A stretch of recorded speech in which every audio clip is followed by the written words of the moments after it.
This video is going to be an extension of my previous video called Symbols of Power and Monarch Symbolism.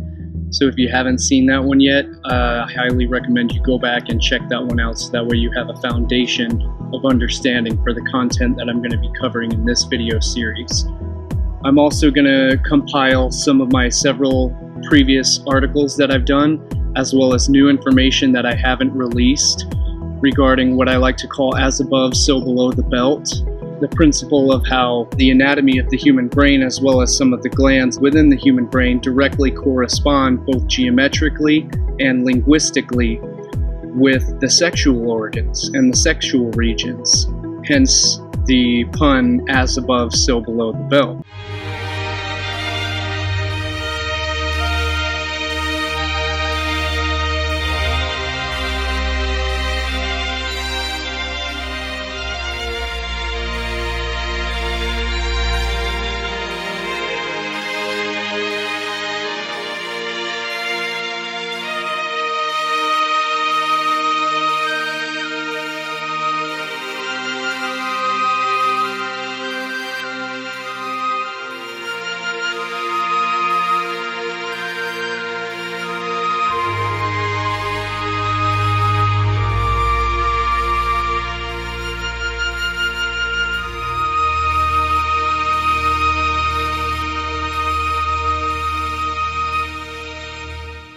So to start off, what we're seeing here is I saw this image. It immediately clicked in my mind as something majorly important to my monarch symbolism video, as well as monarch mind control symbolism.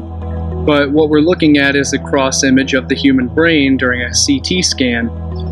And as we can see here directly in the center, what makes this image so significant and so symbolic is what we're seeing is literally the monarch mind control. We are literally seeing why it is called monarch mind control.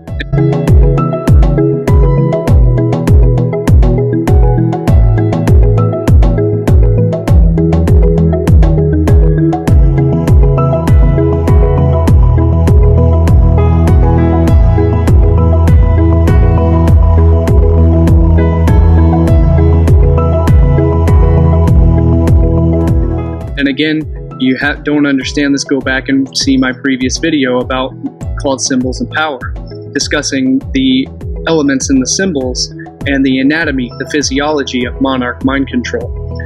So what we're seeing here in the center, what actually makes up the body of the monarch within the human brain, is called the first and second ventricle, which is the hippocampus of the human brain. It's the optic thalamus region. And the hippocampus is what we call Ammon's horn.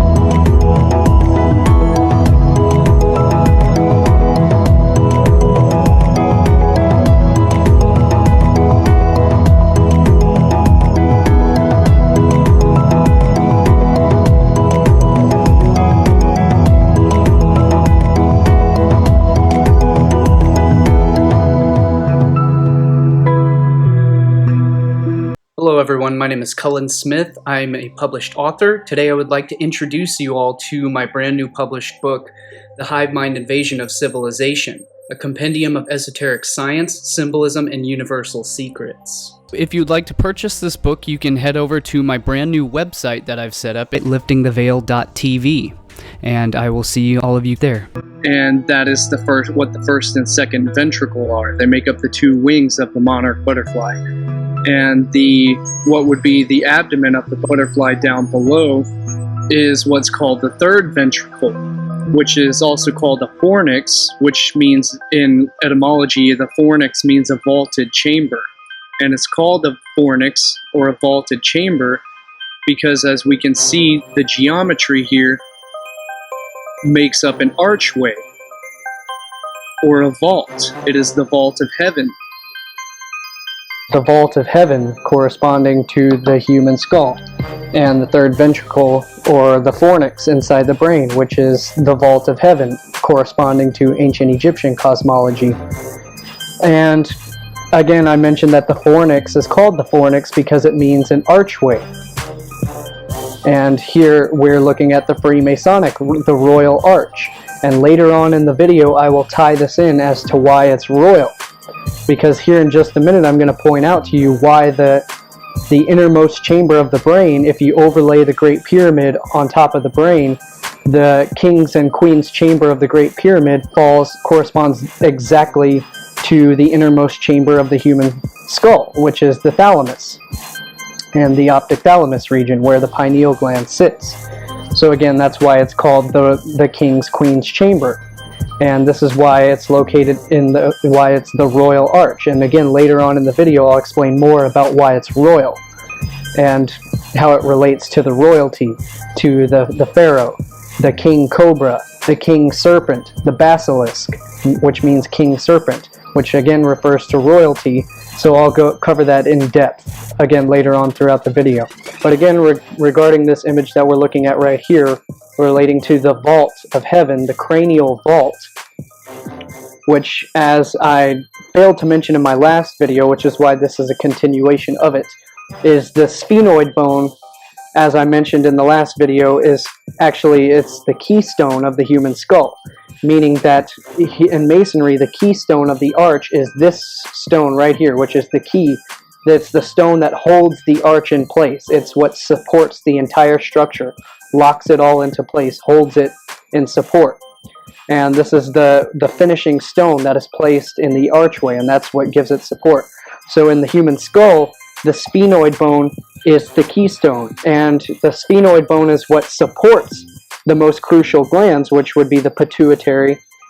And so again, that's why it supports the archway of the cranial vault.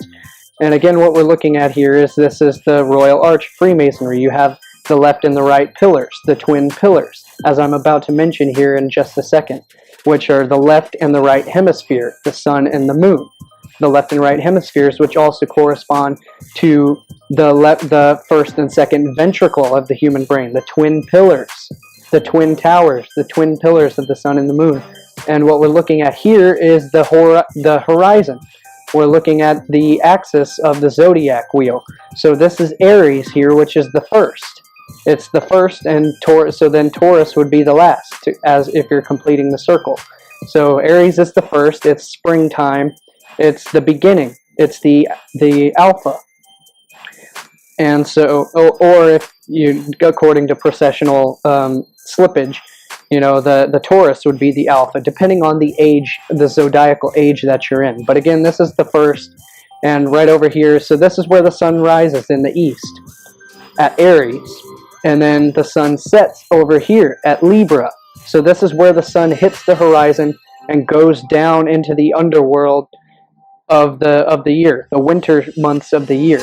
So the sun sets here, which is where it dies. And when we die, the heart is judged on this, weighed on the scales of judgment, this is Libra. It's the scales, which weighs the heart at the death of the season, at the death of the sun, when it goes to the underworld, which again goes back to Egyptian cosmology. So that's what we're looking at here. And I mean, I could go through all of this, but that's not relevant to the video that I'm making. That's not relevant to the concept. Although here you have the cornucopia representing the abundance, but it's also, notice, it's the horn, as we were just referring to, Amun's horn, the hippocampus. And here you have the 7 stars, the Pleiades. So, but again, that's irrelevant to the video that I'm making. So, but also notice this later on. Notice the caduceus wrap up the pole. We're going to talk about that later on. The snake and the pole, the phallic pillar, and the serpent. So again, we'll cover that later on. But again, and also I forgot to mention this, the keystone is the sign of Cancer. Which, so again, this is where the sun rises. This is the sun at its peak at high noon. But in the season, it's the summer solstice, when the sun is at its peak, or the longest days of summer. So this is the height of the sun, and this is the death of the sun. Sunrise, sunset, when Set kills Horus, when Set overthrows Horus.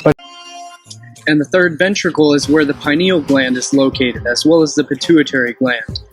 And the pineal gland is obviously what we know as the third eye. So this third ventricle here is where we find the third eye, the third ventricle, the third eye, the vaulted chamber. And this is vaulted chamber, the fornix, is what if we place the image of the Great Pyramid directly over the human skull and line it up geometrically, this vaulted chamber, this third eye, this third ventricle, this fornix chamber directly corresponds to what's called the King's and Queen's chamber within the Great Pyramid of Egypt, of Giza. And so it's also what corresponds in biblical theology as Solomon's temple, the Holy of Holies, the innermost chamber. And this monarch image here, the hypothalamus, the optic thalamus region, is also where the Ark of the Covenant. The Ark of the Covenant, meaning an archway, as in the fornix, the vaulted chamber, the vault of heaven. The two wings of this monarch, the two wings correspond to the two cherubim, which guard the Ark of the Covenant, which are two sphinxes, whose wings are touching.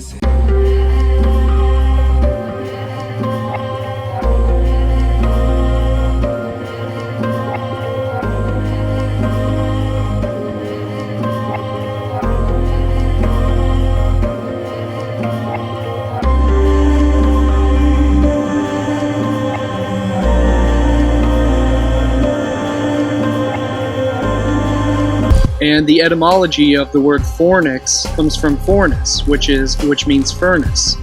And in this case, we're referring to where the eternal flame burns, the light of the mind, the pineal gland, the light of human consciousness, which is a photoreceptor.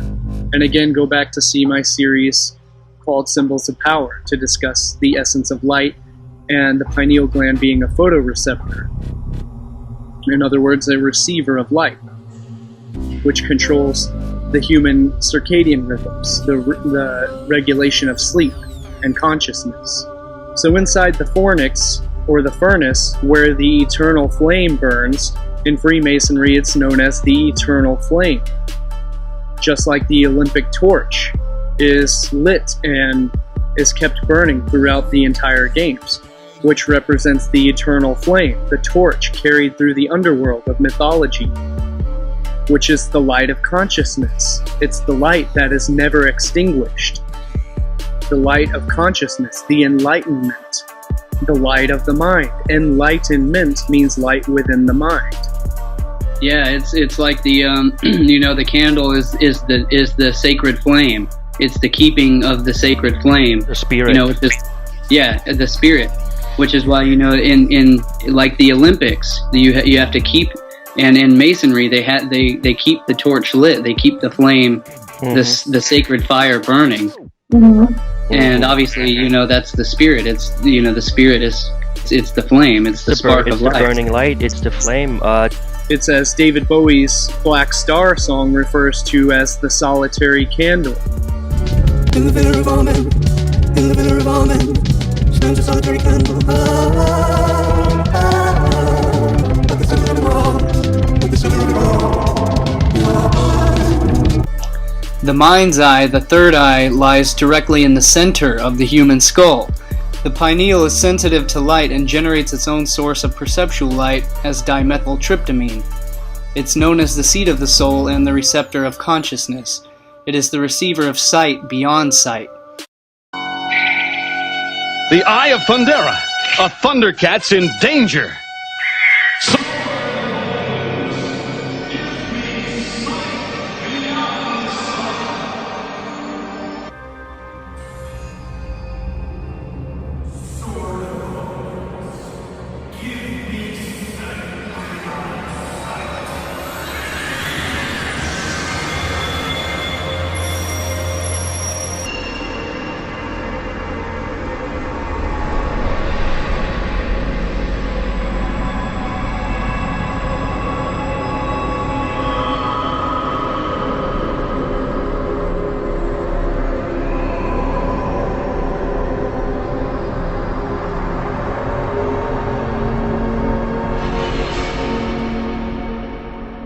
The wavelength beyond the visible light spectrum of far infrared to ultraviolet. Your spiritual eyes, the eyes that you use to see when dreaming, the eyes that see in the dark when you sleep. The solitary candle that burns throughout the night. It is said, if thine eye be single, the whole body shall be full of light. And notice how it's called the Villa of Ormond, which, when he says it in his English accent, sounds exactly similar to the Villa of Amen, which, as I've covered in one of my previous articles, the Villa of Amen of the human skull, the foramen being a hole where the nerves pass through. So it's the chamber of Amen, the solitary candle, the eternal flame, the light within the mind, the torch that bears through the underworld, the torch that is lit to carry through the underworld, to guide the passage through the underworld, to guide the way through death and into rebirth and eternal life. And the word fornix is where we get the word fornication, because a fornix was also referred to as a vaulted chamber. In other words, it was linked and related etymologically to a brothel, or in other words, a place where you go for fornication. But in ancient times, which was known as sacred sexuality or sacred prostitution.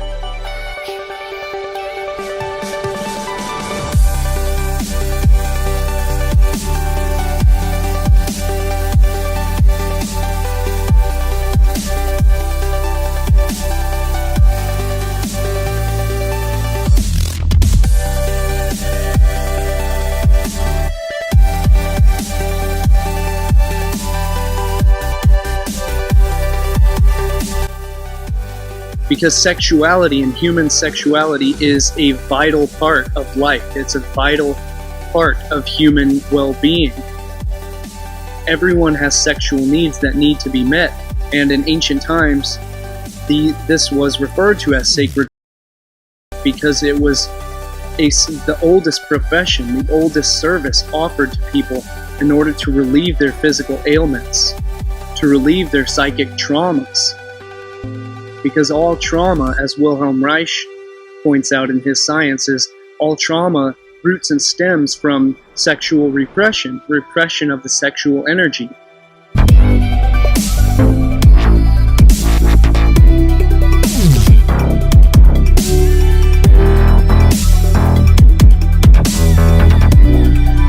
And through healthily circulating sexual energy is what promotes well-being and health and vital life force, vitality.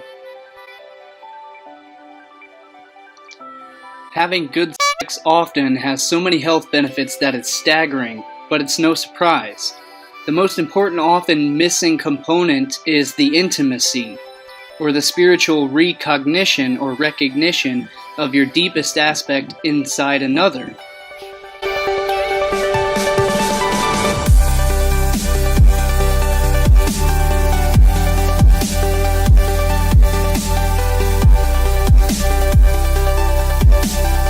Oxytocin is the social bonding hormone produced in the hypothalamus but released by the pituitary gland during physical intimacy such as hugging, kissing, and cuddling. And the longer the duration of the cuddling or the kissing or the physical contact, the higher amount of the intimacy, the higher amount of oxytocin is released into the body, and therefore the greater social bonding. The crucial effect of regular sex is hormone production, releasing a slew of chemical compounds such as endorphins, the compound word of endo and orphan, which literally means endogenous morphine. In other words, morphine generated endogenously, which means within the body, generated from within. And endorphins are named after the Greek god Morpheus, who is the deity, the god of dreams, which is why also improves sleep and circadian rhythms. And these hormone productions improve circadian rhythms. It strengthens libido, it reduces cortisol, or the stress hormones. It calms the nervous system, lowers systolic blood pressure, cuts the risk of heart attacks, improves cardiovascular circulation, lubrication, elasticity of the tissues of the vagina, and strengthens the muscles. However, there's also the likely case that male DNA from past sexual partners has been found in the female brain, which stays there throughout their entire lifespan. This is known as microchimerism. So ponder that for a minute. But you also have to realize, as most people won't tell you, that it likely only happens with internal fluid transfer.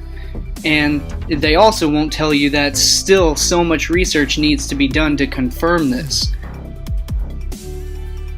But it could mean that you literally carry a piece of your sexual partners in your brain for your entire life, if you're a female, literally leaving an imprint on them. But the thing is that DNA is both a receiver and a transmitter of patterns, and demonstrably communicates non-locally via longitudinal waves. So in other words, which most people will mistakenly and fallaciously call quantum entanglement. But this is actually an electrical effect, which is faster than the speed of light. It happens instantly, and this has been proven in multiple experiments. In DNA across the country will actually respond simultaneously to stimuli. DNA from the same samples, and this happens longitudinally through what would be called longitudinal waves, or sometimes also scalar waves. This means you could either imprint onto the characteristic expression of your past partners, as well as vice versa. They can imprint onto your characteristic expression.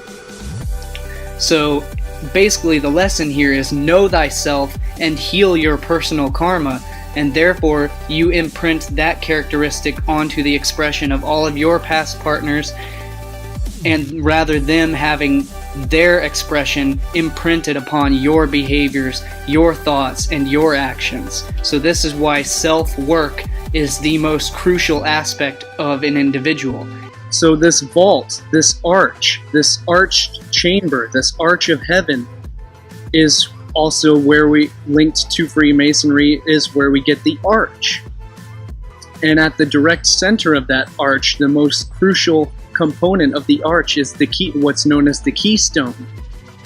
And this next image that we'll take a look at is created to illustrate that the pons, which connects to the optic thalamus in the human brain, identically corresponds to the ancient hieroglyphic depictions of the deity called Ptah, or Ta, if you use the silent P. Pitta, which was phonetically pronounced Pitta.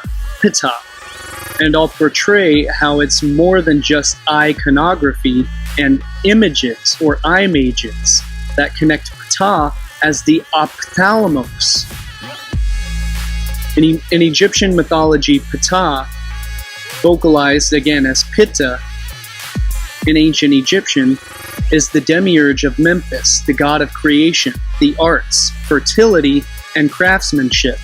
He is considered the demiurge who existed before all other things, and by his willfulness thought the world into existence. It was first conceived by thought and realized by the word. Pitta conceives the world by thought of his heart and gives life through the magic of his word. That which Pitta commanded was created, with which the constituents of nature, fauna, and flora are contained.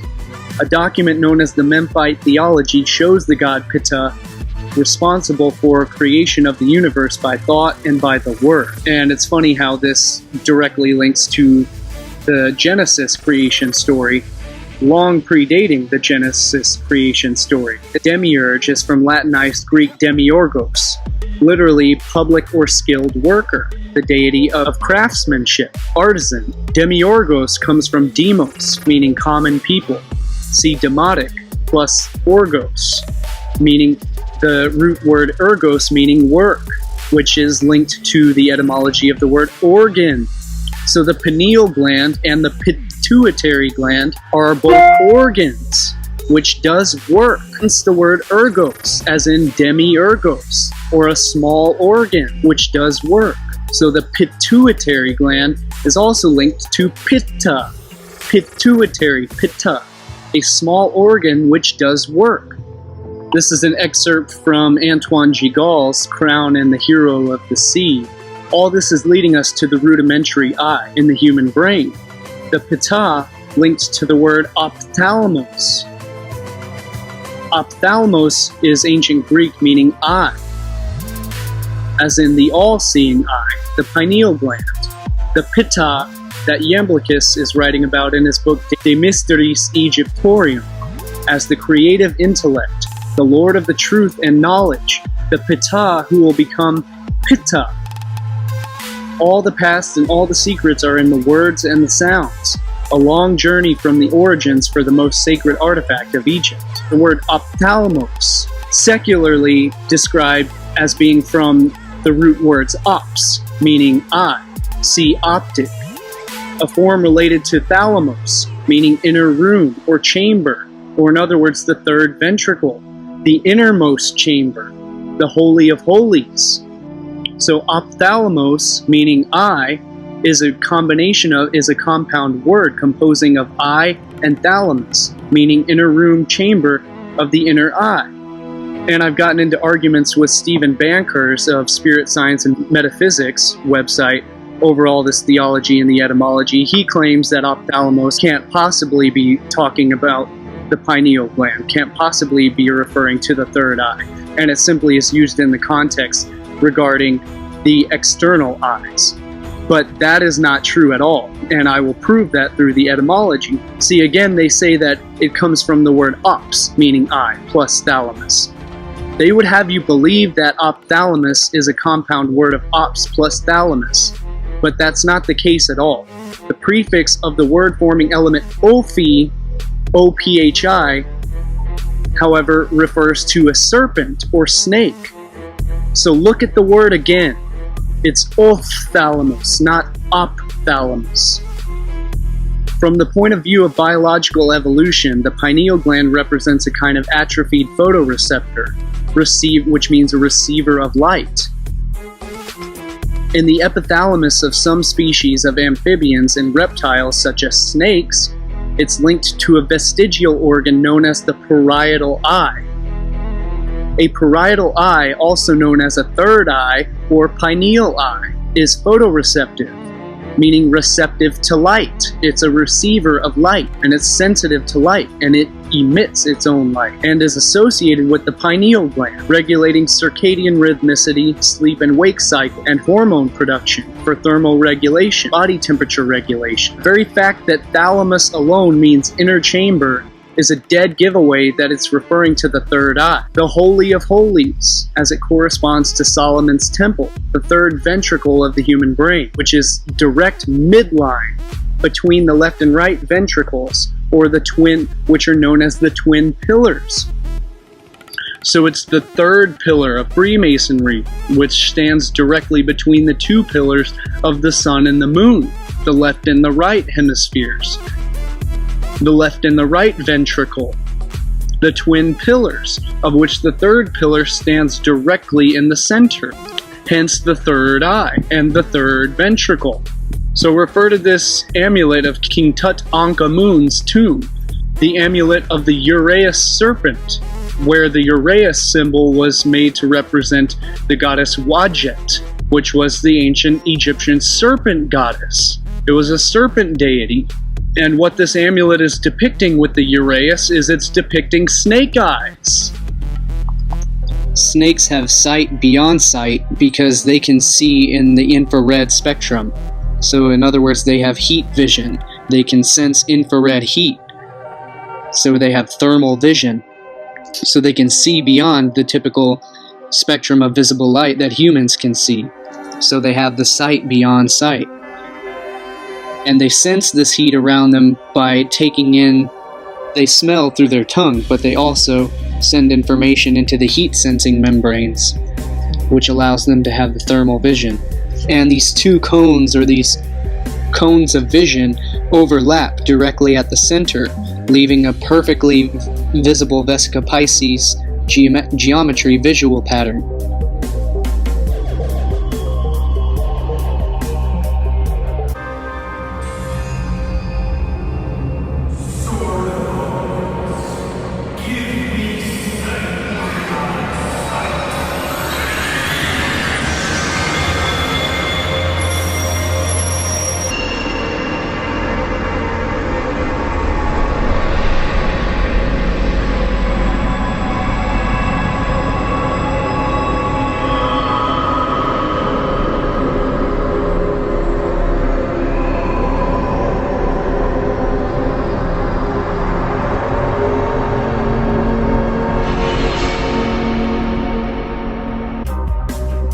the eye of the snake, the third eye, the all-seeing eye, the parietal eye, a vestigial remnant of the reptilian anatomy, the reptilian physiology, which the human brain is segmented into three main segments. You have the pons, or in other words, the brain stem, which regards to survival and direct basic needs, and then you have the midbrain, which relates to emotions, and which is the mammalian brain, which relates to emotions and temperature regulation and hormone production.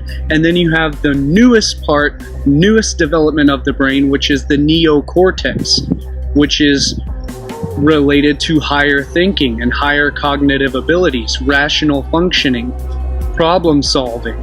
So the reptilian portion of the brain is referring to the most basic urges of human nature, which is survival and the basic needs of human survival. Again, the inner eye, the third eye, as everyone knows by now, the pineal gland, is regulated by the Kundalini serpent energy of the body's central nervous ganglia.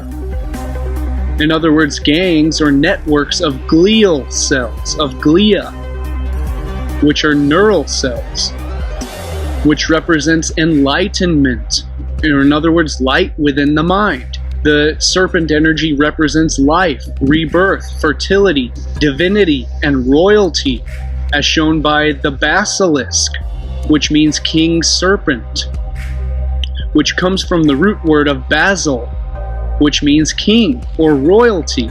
Basil or basil, king or royalty, which is exactly why the king pharaohs wore the uraeus cobra, or in other words, the king cobra on the third eye, which just so happens that the pons, the brainstem, and the thalamus portion of the inner brain is known as the reptilian complex, which corresponds to the very base of animal functioning, the basic animal nature, or in other words, the base, which means the very base of the human brain, the bottommost segment of the human brain, which relates directly to survival and instinct, which is why it's called the basal ganglia, or the basal ganglia. Literally means the base of the brain. It's the most basic ganglia of the human brain, which is why the base of the brain, or the basal ganglia, looks exactly like a hooded cobra standing on its tail, standing erect. Exactly like the uraeus cobra on the pharaoh's third eye, stands erect, which is a direct representation of the pons. It's a direct representation of the reptilian complex of the human brain. It's a direct representation of royalty, of the king's chamber, of the third ventricle, the serpent, the snake eye. And so, of course, throughout ancient cultures, especially Hindu, Vedic, Indian culture, as well as ancient Egyptian and all throughout esoteric, occult, Hollywood symbolism, this is why we find the Nagas, or the serpent kings, or the serpent gods, the shining ones.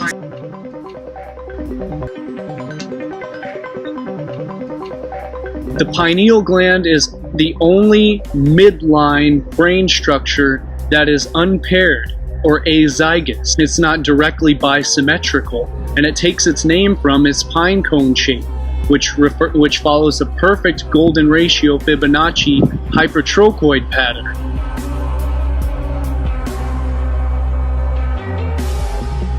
Which is the fundamental basis of magnetism and every form of function in this universe.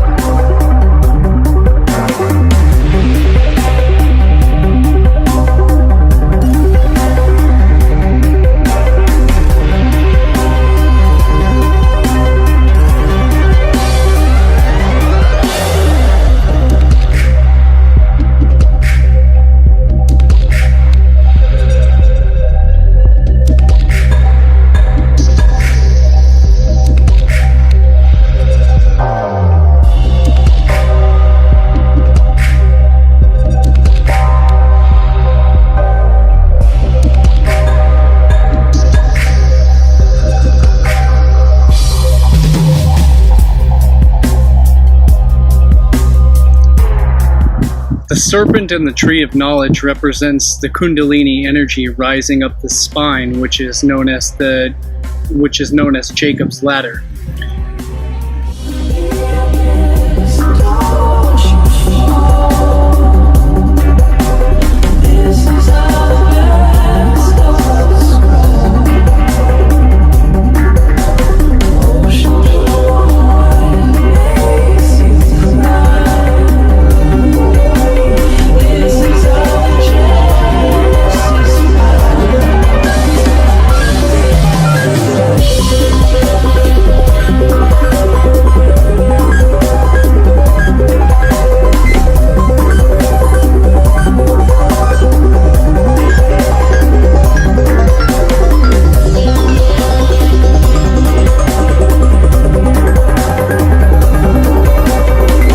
Humans have 200 or so bones, but we only have one bone that is considered the holy bone, the sacrum. However, all bones are holy. All bones are also full of holes, or holy, which in medical terms are called foramen. They are foramen. The word sacrum means sacred in Latin, and it lives on in English anatomy as the name for the large heavy bone at the base of the spine, which is the sacrum, also called the spade. The Romans called the bone the os sacrum, which literally meant the holy bone, and the Greeks termed it iron ostion, the same thing, the holy bone. Several schools of thought exist as to what makes this bone so sacred, including the following. Temple, in Greek, airon, meant not only sacred but also a holy place, or a temple. Hiero, as in hieroglyphics, which means holy symbols, which means sacred writing, sacred images, sacred glyphs. So again, in Greek, hieron meant not only sacred but a holy place or a temple. It was the holy place in the sense that within its bony cavity lies the female ovaries and uterus, thus her sacred organs of procreation, her holy of holies. Thanks to its great size, the sacrum is usually the last bone of a buried body to rot. The ancients thus may have believed the sacrum to be the focal point around which the body could be reassembled in afterlife. The sacrum as a sacred sacrifice, or a sacrificial vessel. Some archaeological evidence supports the use of the sacrum as vessel to hold the sacrifice in ancient sacred or sacred rites. Supposedly, the sacrum was the part of an animal offered in sacrifice, since the sacrum is the seat of the organs of procreation. But whatever the exact explanation, the sacrum was surely sacred to the ancients. It was the holy bone, as its name reveals even today. Thus, from the base of the spine, we have the most basic animal instinct, the most basic nature, which also gives us the terms like sacred. In metaphysics, the sacral is the root of the basis for survival, sex, security, and instinctual needs, which is the basis for metaphorical need to sacrifice this portion in order to move to a more advanced state of being. However, like anything else, these things go to shit at the height of ignorance when people take things literally, such as things like literal ritual sacrifice of flesh and blood offerings to some deity. The Ace of Spades. Manly P. Hall had said the spade is actually related to our anatomy, being that of our spinal column and the sacrum bone. This will all start to make sense once you realize that the highest exoteric degree in Freemasonry is the 33rd degree. There are 33 turns in a complete sequence of human DNA, and the human vertebral column usually consists of 33 vertebrae. The sacrum is a large triangular bone that looks very similar to the symbol of the spade. It's located at both the base of the spine between our two hip bones with the coccyx or tailbone, and also at the top of our spine, which connects to the last lumbar vertebrae in its lower part. The sacrum bone normally forms from 5 unfused vertebrae at birth, and they begin to fuse together between approximate ages of 16 to 18 years old. And by the age of 33 to 34 years, it fuses into one bone that looks just like a spade. I've covered all of this in extreme depth in my PDF file called Secrets of All Religions, which has gone way deeper than I intend to go in this video. And at some point I intend to make a complete comprehensive video compiling all of that information into video format. but that's going to require it's going to take a long time. It's going to require a lot of work and a lot of editing to compile that video together. So I just haven't done that yet. Instead, I'm releasing it in many different segments throughout these video series in separate components. But again, the serpent in the tree of knowledge represents Kundalini energy rising up the spine, which is known as Jacob's ladder, or the tree, as well as the human DNA, or DNA in itself, which is known as the tree of life.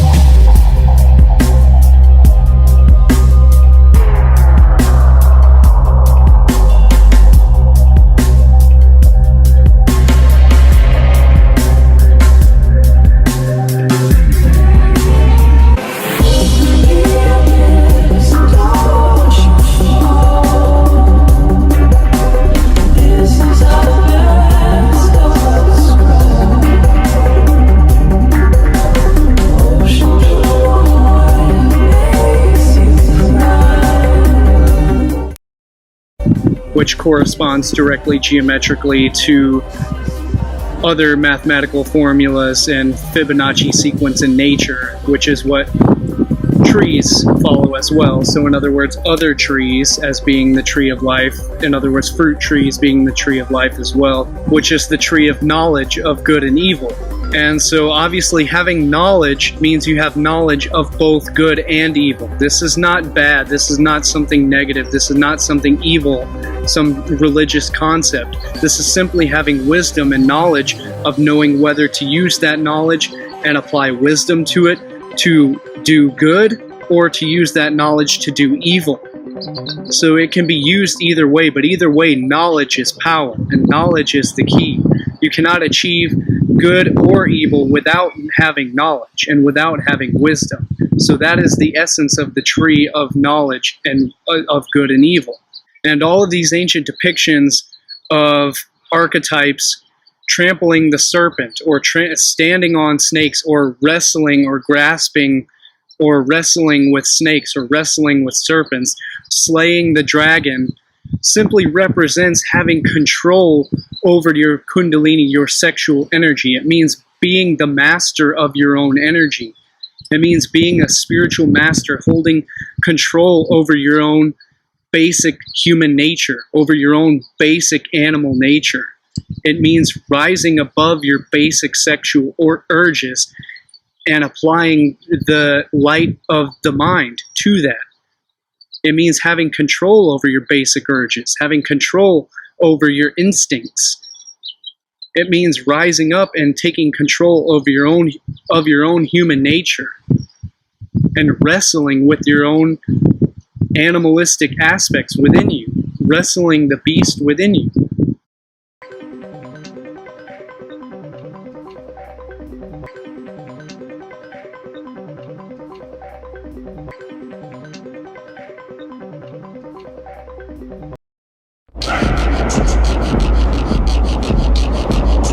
Remember, walk without rhythm and we won't attract the worm.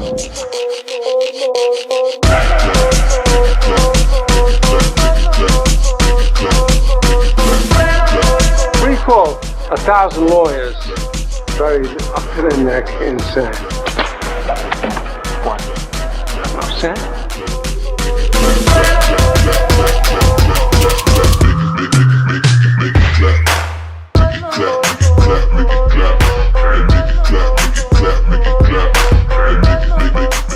The Sun Snakes are with me. He told me he smuggled Jamie Lannister into Dorne. Who's that? Jamie fucking Lannister.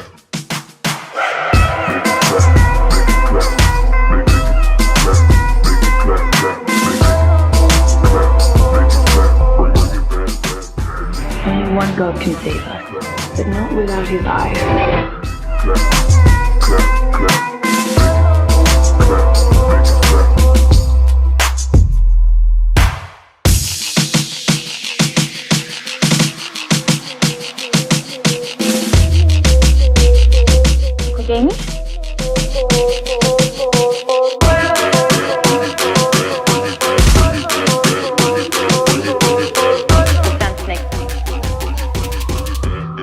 That's a storm.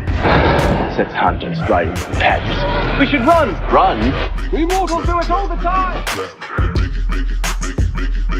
Ages have passed since the gods walked among us. Get off the snake with a swarm of boulders. Get off the snake under the totem. Sugar, do we have one sign? Close your eyes. You see the snake? Moses.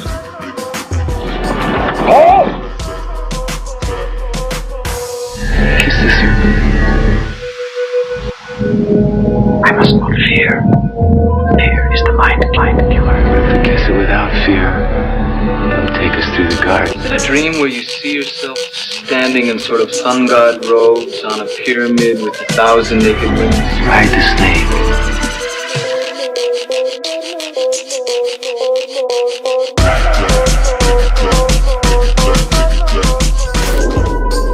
We have one sign the likes of which even God has never seen.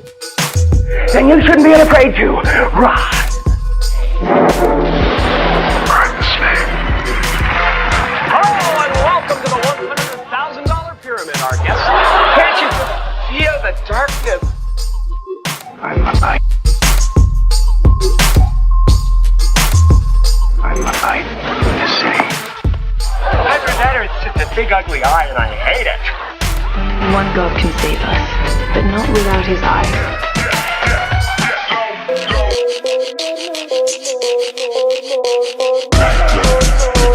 Through the all-seeing eye. Snake eyes! You got snake eyes! Hey, a snakeskin jacket!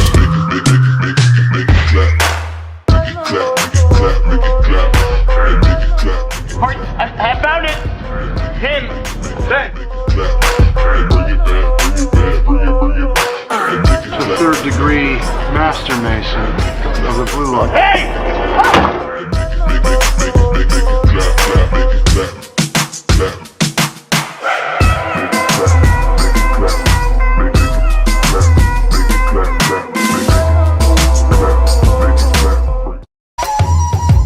These are all archetypal, allegorical, deeply symbolic messages, deeply symbolic stories being told over time. So this is not about simply something being good or evil. It's about having the knowledge of the human physiology, the knowledge of the spiritual technology, and the knowledge of nature, and the wisdom and of the patterns of nature and the functions of life, in order to either do good with that or to use that in order to hide that away, to stash that away, to hide it, to keep it for yourself in order to do evil over other beings, to hold that knowledge and to either do good or evil with it. That's simply all it is right there.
snake in ancient mythology, symbology, and theology is associated or recognized with the female goddess.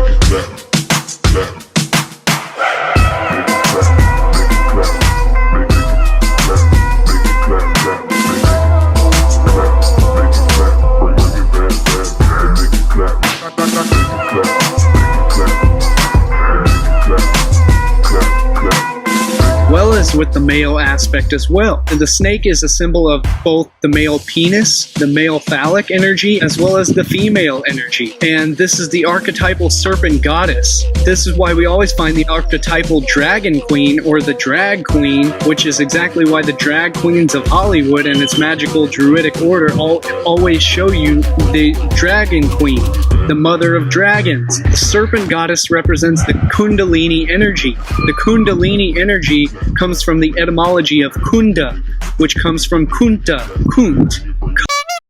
The etymology of meaning goddess, queen. The only word representing the entire female genitalia, and not just one specific aspect of it. So Kundalini comes from as well as lini, line, ling, lingam, which all refers to the phallic line, the phallic, the pillar, the lingam, the line.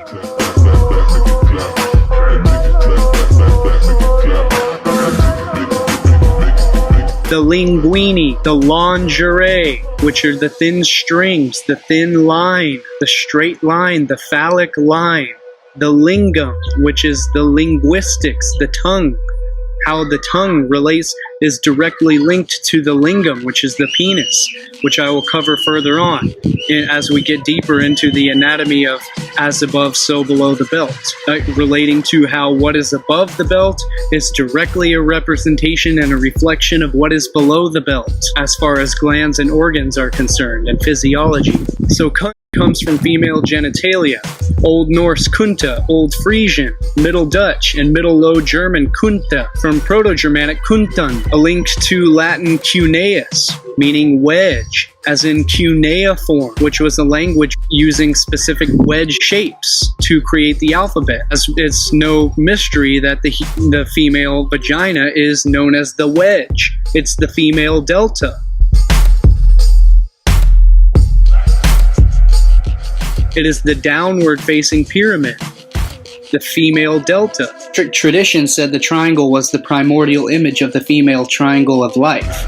It was known as the Kali Yantra, representing Kali as Kunti, or as the Yoni Yantra, or the sign of the vulva. In Egypt, the triangle was a hieroglyphic sign for a woman, and it carried the same meaning among the gypsies, who brought it from their original home in Hindustan. In the Greek sacred alphabet, the delta, or the triangle, stood for the holy door, the vulva of the all-mother Demeter. Most ancient symbol systems recognize the triangle as a sign of the goddess's virgin mother crone, Trinity, and at the same time as her genital holy place, the source of all life. The triangle represented the virgin moon goddess, called Men Nefer, the archaic deity of the first mother city of Memphis, of Egypt. The triangle everywhere connected with the female trinity and a frequent component of monograms of the goddesses. To the Gnostics, the triangle signified creative intellect. The Sinai Peninsula, which is known as the Fertile Crescent, the female's fertile crescent. Cuneus, meaning wedge, from Proto-Indo-European root gu, meaning hollow place, as in hollow hole or vagina. From Proto-Indo-European gwen, which is the root of the word queen, related to Greek gyna, meaning woman, hence gynecology, the study of the woman, of female anatomy. And you are Gina? Gina! Hey, what's up? Nothing. Look, I'm gonna be real honest with you. It's been a long time since I've been with a man. Spent a lot of time with the ladies. Looking to get back up on that pogo stick, you know what I'm saying? So when we look up the etymology of the word Gina, or Gina, the name Gina, it brings us to yawn, the open wide mouth, the yawn, her gape. From Jin, Old Norse Gina, to yawn, Proto-Indo-European guy or gay, to yawn, gape, to gape, the yawn, to gape, be ajar. So this is why we're talking about her yawnin, her yoni, the yoni, the yawn, the open mouth, the gape, her gina. So the origins of the word directly relate to the female goddess, her queenhood, the goddesshood, the goddess aspect. It is not something derogatory. Anytime you use the word it is held in the highest, most sacred aspect. Snake has always been the symbol of fertility, rebirth, and renewal. Shedding of the old skin, of the old self, and being reborn into your new skin. The snake emerges from its den, or its dark, dank hole in the ground. The underworld, all life, everything in nature and everything in this universe emerges from the darkness, aka the black hole, which is a vaginal innuendo. As far as physics is concerned, this is nothing other than simply sexual innuendo regarding the physics of things like black holes, the anatomy of as above, so below, the belt. We're referring to the underworld, the abyss, the dark hole, the primordial waters of the goddess. This is why the snake represents sex and fertility, because it enters in and out of the hole, of the nether regions, where it resides, in the ground, as well as in anatomy. The male serpent resides in the female hole, the female cave. Darkness represents or represents the feminine nature, because the goddess is negative in nature, and negative not as in bad, just simply negative polarity, as in two polarities, and the female is the negative aspect, the negative polarity, where the male is the positive. Electricity, you have an outlet, a male and a female outlet. The male deposits the inserts into the female outlet. Thus her organs are inward. Her energy contracts.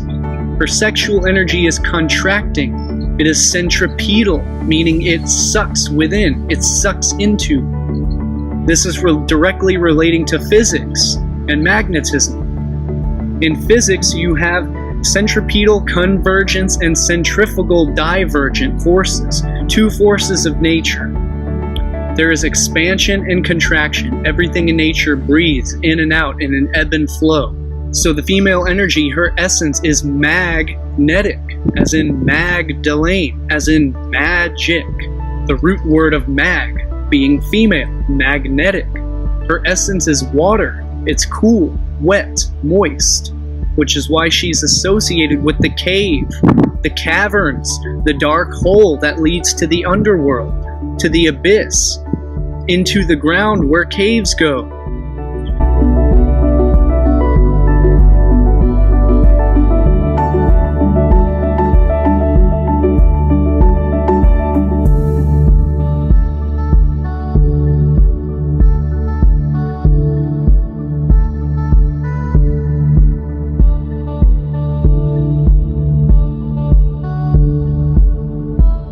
This is a segment from Sonia Bonacci. From the earliest conception of man, the sacred egg represented the origin of life and the secret of being. In the ancient Greek Orphic tradition, it was known that the universe originated from within the silver cosmic Orphic egg. This particular egg is depicted with a serpent coiled around it, much in the same way that DNA is tightly coiled around the histone molecules called the chromatin within the chromosomes of a human somatic cell. As the image illustrates, the core of a nucleosome consists of 8 protein molecules, called histones. This 8 bead-on-bead-like structure is the exact same geometry as the star tetrahedron known as the Merkaba, also the seed of life, known as the Star of David. in two-dimensional form of the same geometry, which is the cube.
The creator god, which emanated from the waters of the Orphic egg, was both male and female, dualistic in nature, just as the Star of David, or the hexagram, consists of two tetrahedrons of opposite polarity spiraling into each other. So again, as I've covered, these are the two polarities, the male and the female. The hexagram, which is correspondingly the sexagram. It is the male triangle, upward, fire, corresponding to the female element, water, downward triangle, downward tetrahedron.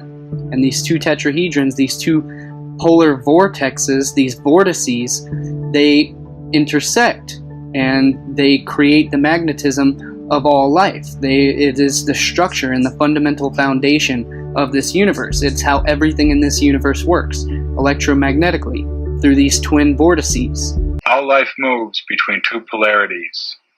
Without opposite poles, there can be no attraction and no repulsion. Without attraction and repulsion, there can be no movement.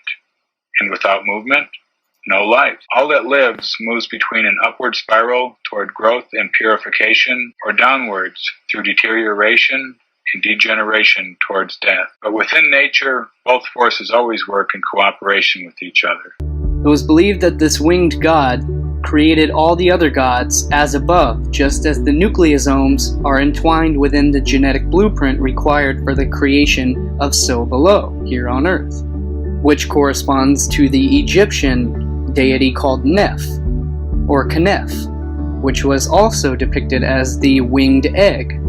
Looking at the ancient mythological and spiritual teachings of cosmology, we clearly understand we're all about and inspired by the cycles and movements of the heavens and planetary bodies above. With the aid of the electron microscope, we're now able to delve deeper within the intracellular structures of the human cell, and perhaps come to understand how these stories are reflected within the physiological processes of the human body, what we coin as astrophysiology. And again, it's the divine nature, this is the divine wisdom of the human temple. So most foundational creation myths or stories were founded upon the primordial creation springing forth from the golden egg, or the cosmic Orphic egg. The Hindus had several creation stories or creation myths, but one of their myths was that Brahma hatched forth from a golden egg.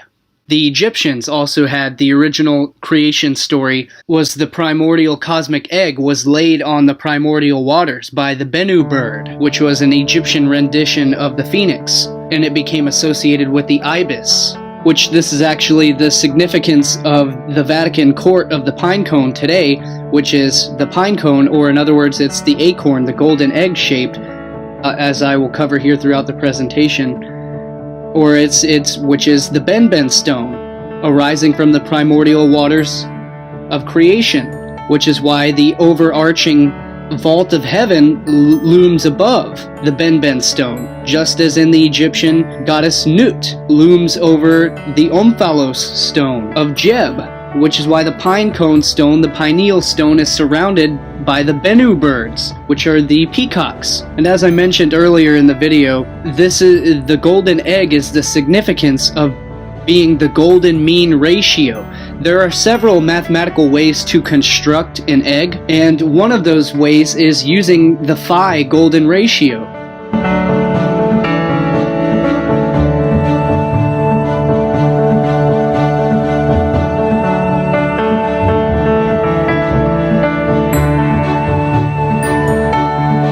Which is the pentagonal structure of constructing the egg.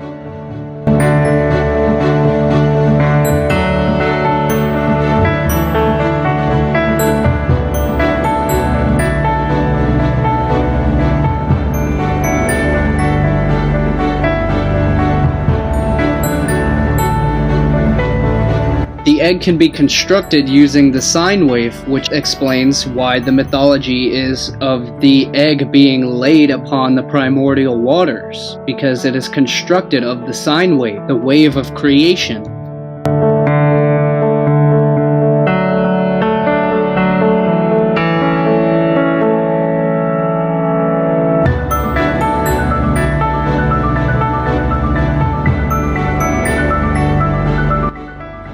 The egg can be constructed out of the Vesica Pisces. So in other words, the egg is the seed of life. And as I just covered here, in the video, we mentioned the sacred geometry of the egg called the egg of life, which is the cosmic Orphic egg, which gives rise to all life in the universe. It is the mathematical pattern, the structure of all life, from which brings forth all life.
So most every creation story has the golden egg, which is laid by the bird. This is the origin of the story of the goose laying the golden egg. Again, the Egyptian creation myth of the Bennu bird, which laid the golden egg upon the primordial waters, which is the story of human life. The human also emerges forth from the cosmic egg, which is surrounded by the primordial waters. We are surrounded by the amniotic sac, which is our primordial egg, our cosmic golden egg. So we hatch forth from the cosmic egg, surrounded by the primordial waters of the birth of the new life. So the golden egg is the mathematical ratio, the phi ratios, which actually include the sizes, the circumference, the radius of the Earth to Moon ratio, which is the Pythagorean triangle, which is known as the Earth-Moon egg. To quote Richard Merrick, things like the Earth-Moon system matches the geometry of a hen's egg in that both are a containment property of the golden mean. Knowledge of this cosmic egg geometry was apparently well known in the ancient world. The ancient Egyptian fable of the goose that laid the golden egg speaks this wisdom in philosophical terms long before Aesop wrote his fables. The Great Pyramid of Khufu made it real. This triangular building was once a temple to the mathematics of the Earth-Moon egg system, celebrating the golden mean in nature for all to see. The Egyptians knew that this divine proportion contained everything, and all things originated from it, bringing the world into a fine balance for life to evolve. The order out of the chaos, cosmos out of chaos.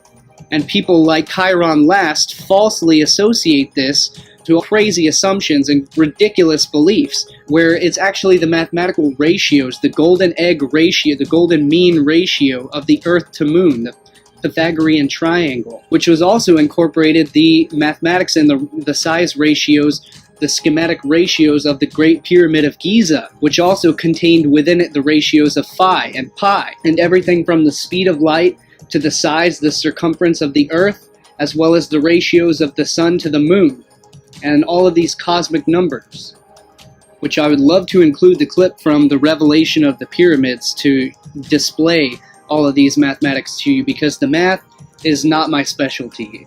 Victor Schauberger created implosion impeller inventions based upon this phi pentagonal golden egg.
1930s, Victor set to work to build a machine that would produce good drinking water artificially.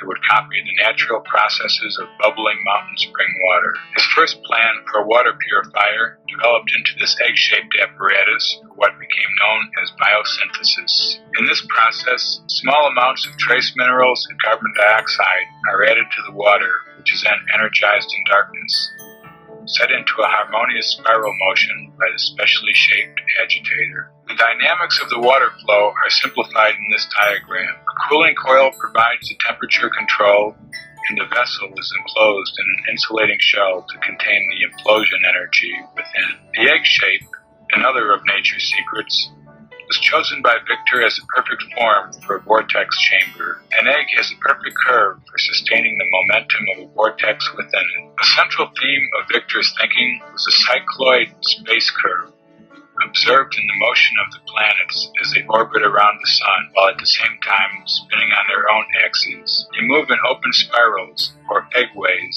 as Victor called them. The spiral pipe incorporates this characteristic. It is conical and generally egg-shaped, except for an inner bend which causes the water to roll inwards, as shown in Victor's egg geometry.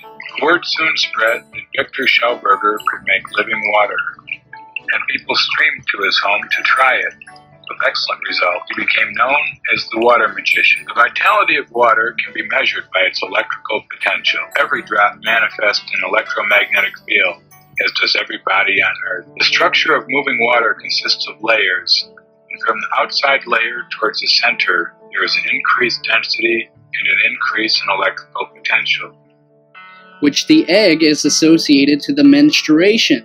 So this is a crucial aspect of this presentation, is the ophis and the ovum. The ovum is the egg, the oval, the ovoid, which is a three-dimensional egg shape, is called an ovoid. In other words, an ovoid. The oval of the goddess Yoni, of the cosmic Yoni.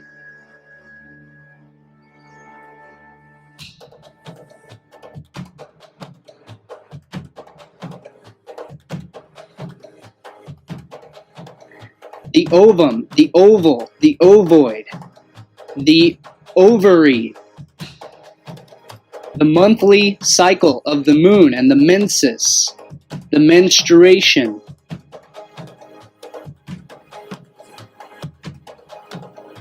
which is why the moon holds sway over the cosmic waters, over the tides of the earth, over the primordial waters of the goddess, which again the oval comes from the Vesica Pisces, the goddess vagina, the cosmic yoni.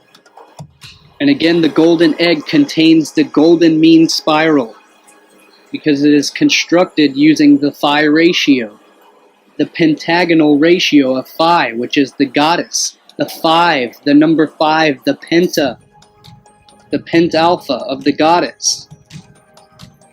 So this brings us back to the serpent and the egg, and the ovary, which is the serpent mound, the primordial mound of the goddess, and the cosmic egg, the serpent eating the egg, or the serpent swallowing the egg, which is the fallopian tube, swallowing the ovary, which is the ovary. The ovum comes from the ovary, comes down the fallopian tube, just as the serpent consumes the egg, which is the exact depictions from the Garden of Eden, the serpent holding the egg, or the golden apple, the golden egg, which he gives to the goddess. So it's about the goddess and the creation, the fertility of life, the creation of life. The serpent and the egg, the sperm and the egg, the sperm and the ovum, which is the power symbol, the phallic and the feminine, the sperm and the egg, which is why the serpent guards the sacred fruit, the fruits of life, the egg of life. And so this again, we can bring this exactly microcosmically into the body. Once again, in a different way, is that the serpent represents the human spinal column.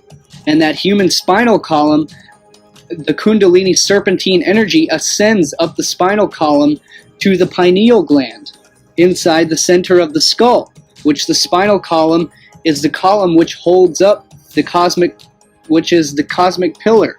And the golden egg lies in the center of your brain, the thalamus, or the diencephalon, or the putamen.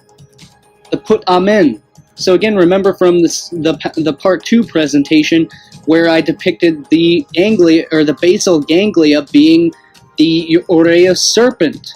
So again, this is why the spinal column and the egg, the serpent, the opus and the ovum, the spinal column and the thalamus within the brain, which again, this is a summation of everything that I've shown in this presentation. And again, this is the significance of the story of Jack and the Beanstalk, or Osiris climbing the ladder to heaven, and Jacob ascending the ladder to heaven, where he comes face to face with God and is names this place Peniel, or Pineal.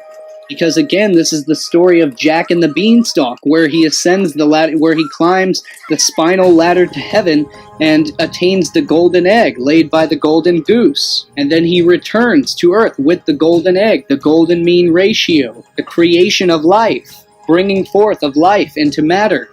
And how Jack is the same as Jacob, the Jacob, Yaakov. So this is the very same story as Jacob's ladder, as Jacob who ascends the ladder to heaven, just as Osiris ascends the ladder to heaven, which again I've covered the Jacob's ladder story in the previous presentation of the series. All of these myths, these stories, and these archetypes are referring directly to the anatomy and the physiology of the human body, of the temple, the inner temple. Darkness is universally perceived as evil simply because the darkness is associated with all things representing death and unconsciousness. In other words, the nighttime, when the sunlight goes away and it dies, when all the monsters come out, when the nocturnal predators would come out and threaten the very survival of primordial man around the campfire. This is why the light is perceived as good and the darkness is perceived as evil. Because the darkness is the very basic human survival mechanism, where the predators, the nocturnal predators, come out and prey upon man. Because he's not an apex predator. So yeah, because man is not a carnivore. He's not an apex predator by nature, by evolution. We've developed tools to consider ourselves apex predators, but in nature we are not apex predators. So this aspect of the fear of the dark is the very root of all human fear, especially fear of the dark. It's the unconscious nature within us that is the very aspect and essence of fear, which is why we perceive things as dark and darkness as evil, and thus why the feminine is perceived as evil, why the feminine was always perceived as a demon. And a demon is related to the dark nighttime, is related to the female goddess. This is why the female goddess has been demonized. The downward decline of descent into the demonic realm of the underworld, which is the degrade, the decline of the season. When the summer declines, it dies into the winter season. So obviously it's not all of these dark, black, shadowy aspects are nothing to fear. I mean, that's what they want us, is to be afraid of the dark, to be afraid of the underworld, where all the secrets are kept. Yes, and the word dark, what means? D and arc. D is like a pyramid, if we would see at the letter how it looks like, and which has a fire in the middle, because pyramid is fire in the middle, and we have arc. So it means we have the fire in the middle, the pyramid, which opens that arc. So through darkness we can go and see light, because we have the opposite. Of course, the light shines into the dark, and that's what gives birth to life, is that spark. Spark. Mm-hmm. Yes. And that letter D is also as a prism, because when light goes through the prism, we have the other 7 spectrum of the other colors. So it's actually saying that the word dark, it really is the opening of the gates of the arc with the colors of the prism. Mm-hmm. It's yeah, I was thinking about that, and I wrote something down a while back. How that spirit, that light, descends into the water or matter, and from there on binds to earth through water, right? Then ascends again and sets the matter free and takes the water. Now your body is almost 80% water, so the fiery spirit must go through the air, which is mind, to water, matter, which is the body. So that's the interconnected sexual divine unity of male and female that it passes through on its way to the Red Sea, the blood, to manifest in matter.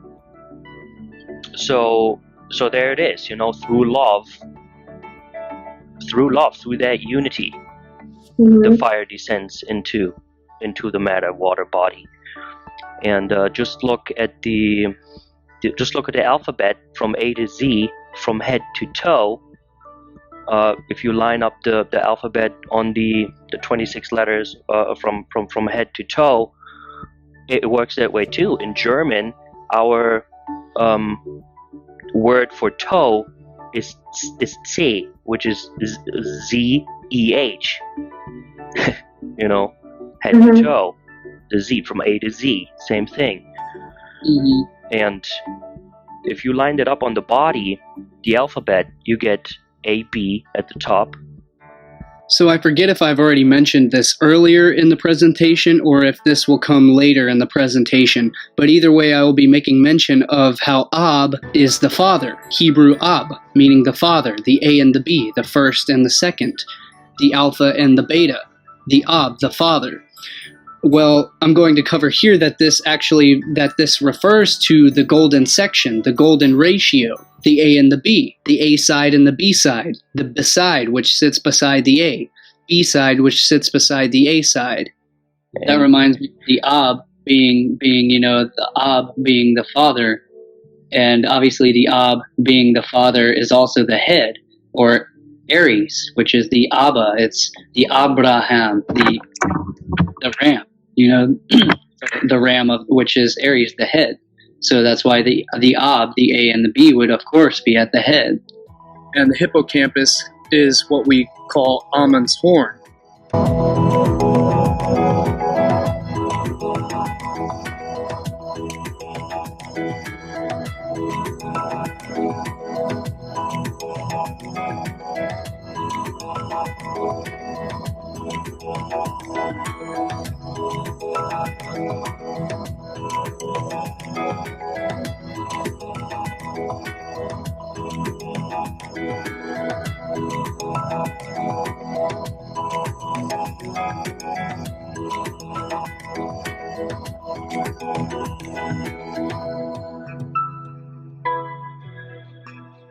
And again, how this relates to the pater, the pattern of the universe, the pattern of the creation of form, of physical form and structure in life, the structure, physical structure of nature, the physics, the physical structure of nature, the pater, the pattern, the Ab, the father, the A and the B, the golden mean section, the golden ratio, the golden egg, the tale of Jack and the Beanstalk. And this gets me thinking about the way that male-dominated patriarchal Christian society, which has always been underlied by the female matriarchy, but it's just been covered up. The matriarchal goddess worship has been taken over by the patriarchal god worship. In other words, the phallic worship of all the obelisks and the tower. So everyone knows that the obelisk is obviously a phallic symbol. But so again, everyone knows that the obelisk is a phallic symbol. But there's obviously more to it as well. Anywhere you find the phallic sex magic, you find the symbol of the goddess as well. You find the penis penetrating the goddess vagina, the goddess yoni. So of course you're going to see that everywhere as well, such as Washington, D.C. and the Vatican. Anywhere you find the obelisk, you also find the feminine, find it penetrating the feminine as well. So there's obviously a dualistic nature to it. It's not just the phallic worship. It is a sex magic ritual. It is the union, the divine connection between heaven and earth. The skyscrapers, the phallic tower. All of these towers, these obelisks, they're literally they're radio antennas. If you compare the electrical science to the obelisk with the radio antenna, they're identical. Same with caduceus. These are radio electrical antennas.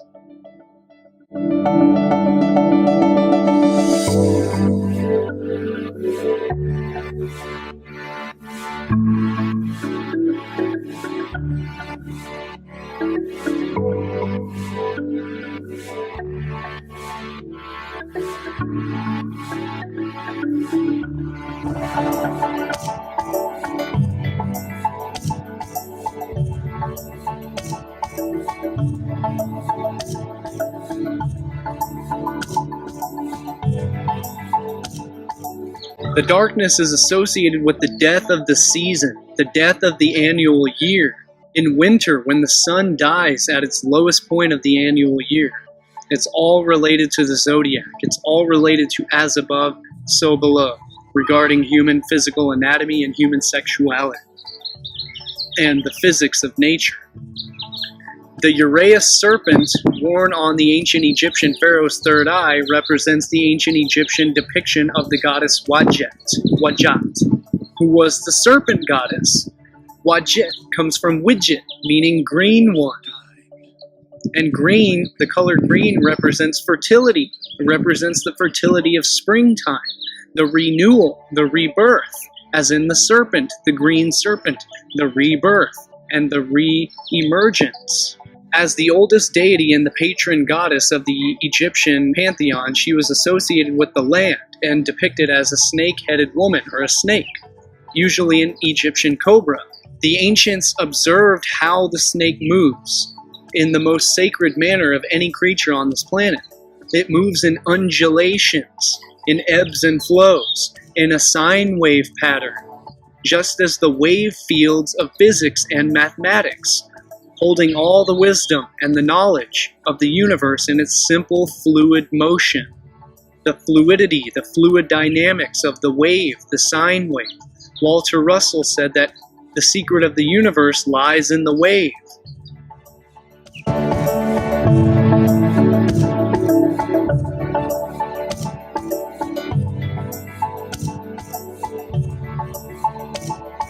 And remember when I showed you a demonstration a few days ago of the fact, now we're looking at the plane of inertia along this magnet, which is right down the center. It's not located there, but it's a pressure field mediation, which you can't cut it out. You can never cut out North Pole or South Pole. I explained this in great detail a few days ago. Okay, it's a plane of inertia.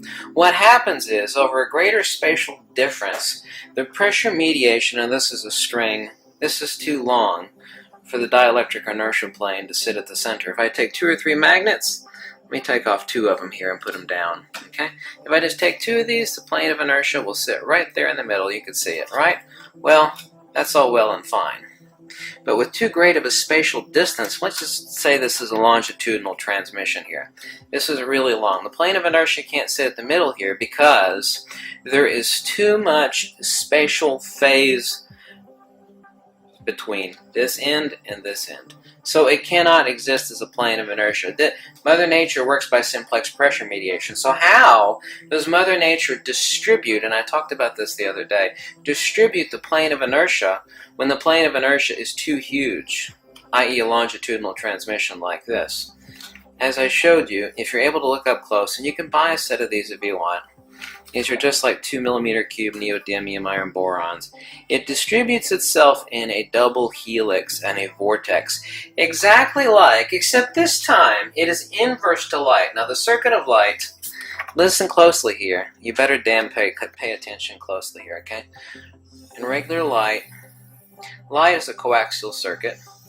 We have transverse electrical and magnetic and a longitudinal plane of dielectric pulses. Actually, excuse me, the pulses are right here, where the electrical and magnetic are at their null point, okay?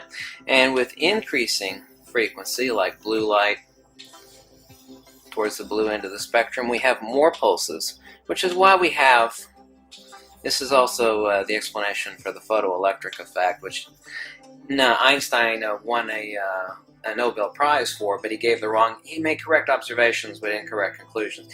This is why we have more units of power on, like, say, blue light, okay, as opposed to red light. We could say this is red light and this is blue light. Okay, well, that's fine. We have transverse electrical and magnetic field perturbations resultant to the longitudinal dielectric pulses which exist here. The longitudinal, this is a coaxial circuit. You know what a coax cable looks like, right? You know, it has an outer sheathing of copper and a central conductor core. Coaxial circuit. Light is a coaxial circuit. We have electrical and magnetic transverse, okay? And we have longitudinal dielectric pulses, which occur here. Okay, now these are the power. By the way, this little thing right here is what the idiots of quantum mechanics and general relativity called das Lichtquant, or what the common idiot calls a photon. There's no such damn BS as a photon. It doesn't exist. It is a misunderstanding of a dielectric pulse, okay? Misunderstanding, big time misunderstanding. So, what does this have to do with high power? Not just power transmission wirelessly, we can do that. But high power, high directionality, non-lossy, meaning it's not, you spray out a water hose, water goes left, right, goes all over the damn place, right? A lot of it, you shoot out 100% of it, but only 10% of it reaches the target at the end, right? Okay, lossy. Some people are like, what are you talking about when you mean lossy? It means you shoot out 100%, but only 10% reaches your target. What we have here is, by creating a helicoil of the plane of inertia around an electrical longitudinal pulse perturbation, and I'm in direct contact with the person that I've seen demonstrate. They're not on YouTube, sorry, no.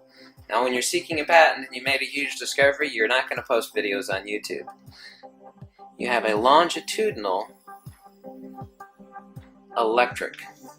So now, at every transverse, we have the dielectric in a double helix, or the plane of inertia, that is corkscrewing around a pulse perturbation. And so what we're able to have is the holy grail of all humanity, that which, let me make a point here, the holy grail of what everybody's been scoffing at Nikola Tesla. Oh, that's not possible. No, that's not possible. The holy grail of what Nikola Tesla said was possible.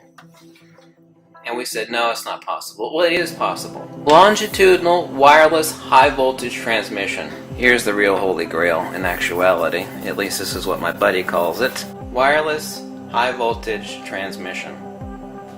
So in other words, this is why the serpent represents the tree of knowledge. This is why the snake is always associated with wisdom and knowledge, and why the snake portrayed this knowledge and the wisdom to mankind, just as Prometheus stole the fire from the gods and gave the fire to mankind, to humankind. The fire, the eternal flame of the mind, and gave the enlightenment to mankind. This is why the serpent is always demonized, because the royal elites, the ruling basilisk, these royal bloodlines did not want the masses, or them asses, to gain the wisdom and the knowledge of the human physiology, because that would lead to their enlightenment and their freedom and their sovereignty. Ruling classes do not want that, so therefore the way you do that is you demonize, you take nature from the masses and you demonize it. You tell them that it's evil. You tell them that their bodies are evil, that the wisdom and the knowledge of the human physiology and the knowledge of all the universe is evil. You keep them away from it through fear. You tell them to fear it at all costs. Therefore, they will never awaken. They will never have knowledge. That is how you control humanity, is through the control of knowledge and wisdom.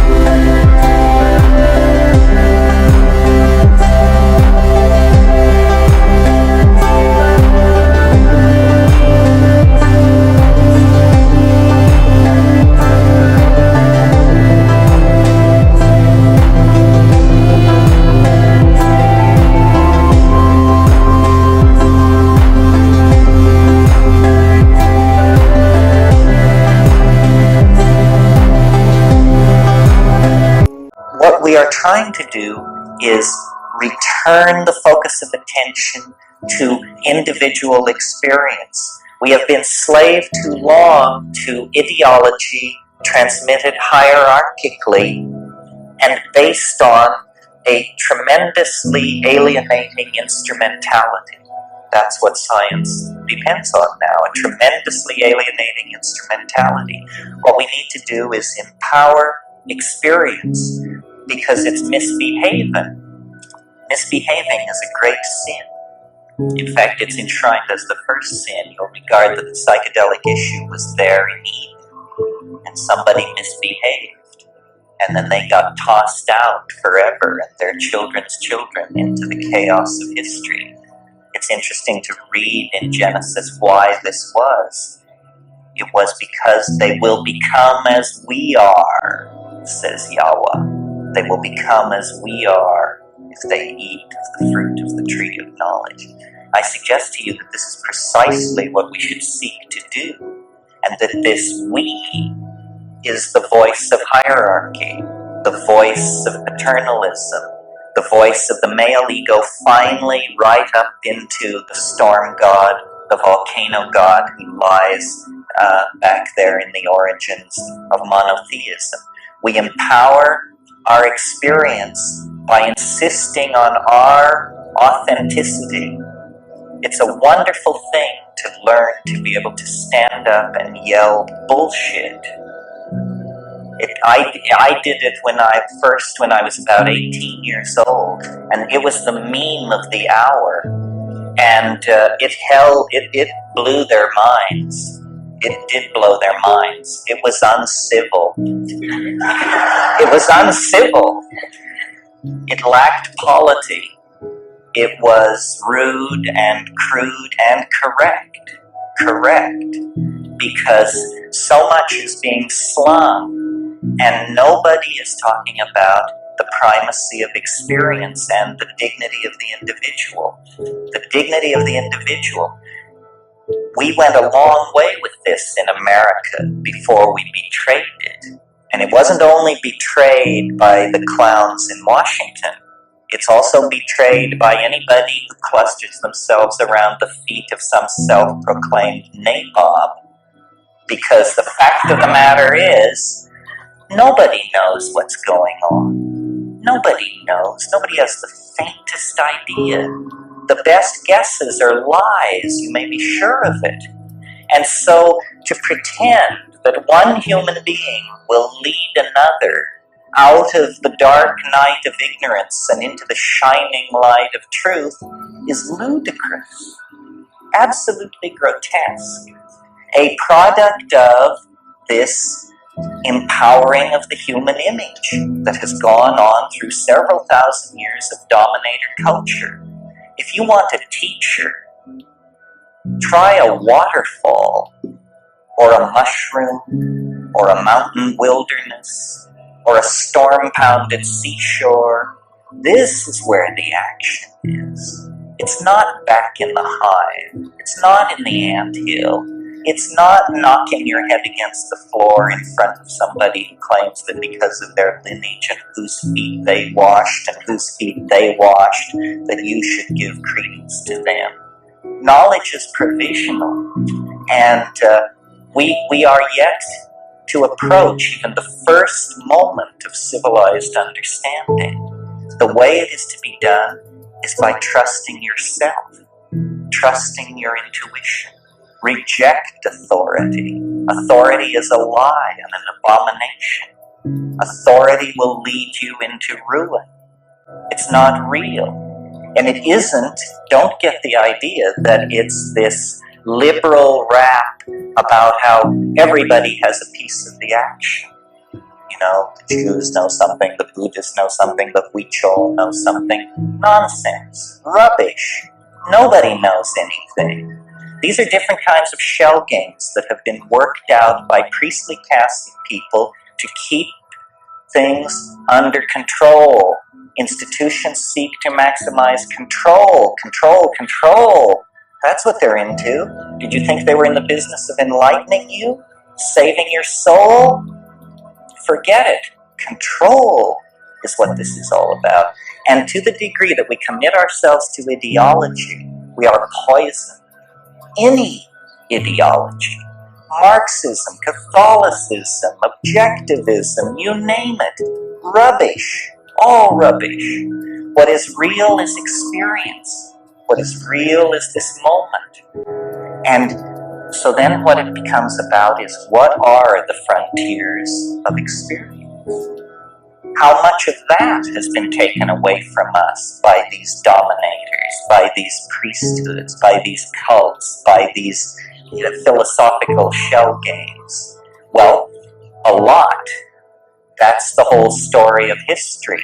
Our growing unease, our growing dis-ease, our malaise is all about the fact that we are kept from the wellspring of experience.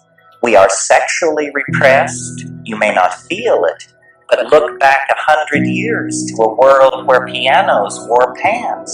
You know, we've made a little progress on the sexual thing. Maybe not. Maybe more or less than we think. But we are repressed in all of these areas. And we are particularly repressed in the area that relates to experience. Because it is raid to the dominator insect invasion. They can't take it, they can't stand it, because it empowers the individual, it dissolves the cheerful model of science. It's just exposed as, a nice story. It enriches the accessible universe tenfold, 100-fold, 1,000-fold. It makes the individual complete within his or herself, and this completion of the individual is extremely destructive to the plan of the dominators, which is that you will be a cog in a machine. You will participate in the life of an organization, not your life, the life of an organization. You will go to some bullshit job, you will pour the best years of your life and your genius and your hopes into this. You will serve an institution. You will serve. Well, it's a bad idea for free people to go along with this. A much better idea would be to insist on the dignity of human beings, to recognize that the freeing of slaves, the giving of the vote to women, the ending of public whippings, that this program of political enlightenment must also then include hands-off on how people want to relate to changing their minds. We are not interested in being sexually regulated by the state, and we are not interested in being intellectually, spiritually, emotionally manipulated by the state. The state should stand down. The state is acting as the enforcing arm of the dominator culture, specifically of fundamentalist screwballs, who, are horrified by all this, by the notion that people would claim the authenticity of their own minds, that people would stand in the light of nature and reject original sin and the guilt from Eden and, the sins of the fathers and all this rubbish which is handed down. What the archaic revival is going to have to mean, if it has teeth, is a re-empowering of the individual and a consequent lowering of the profile of institutions, especially government. We need to think about these things because we have bought into the idea that we have to serve and behave and be enslaved, else chaos will engulf the world. I don't know how many of you have ever had the privilege of being in a society in a pre-revolutionary situation, but the cafes stay open all night, and there's music in the streets, and you can breathe it, you can feel it, and you know what is happening. The dominator is being pushed. It never succeeds. It never is able to claim itself.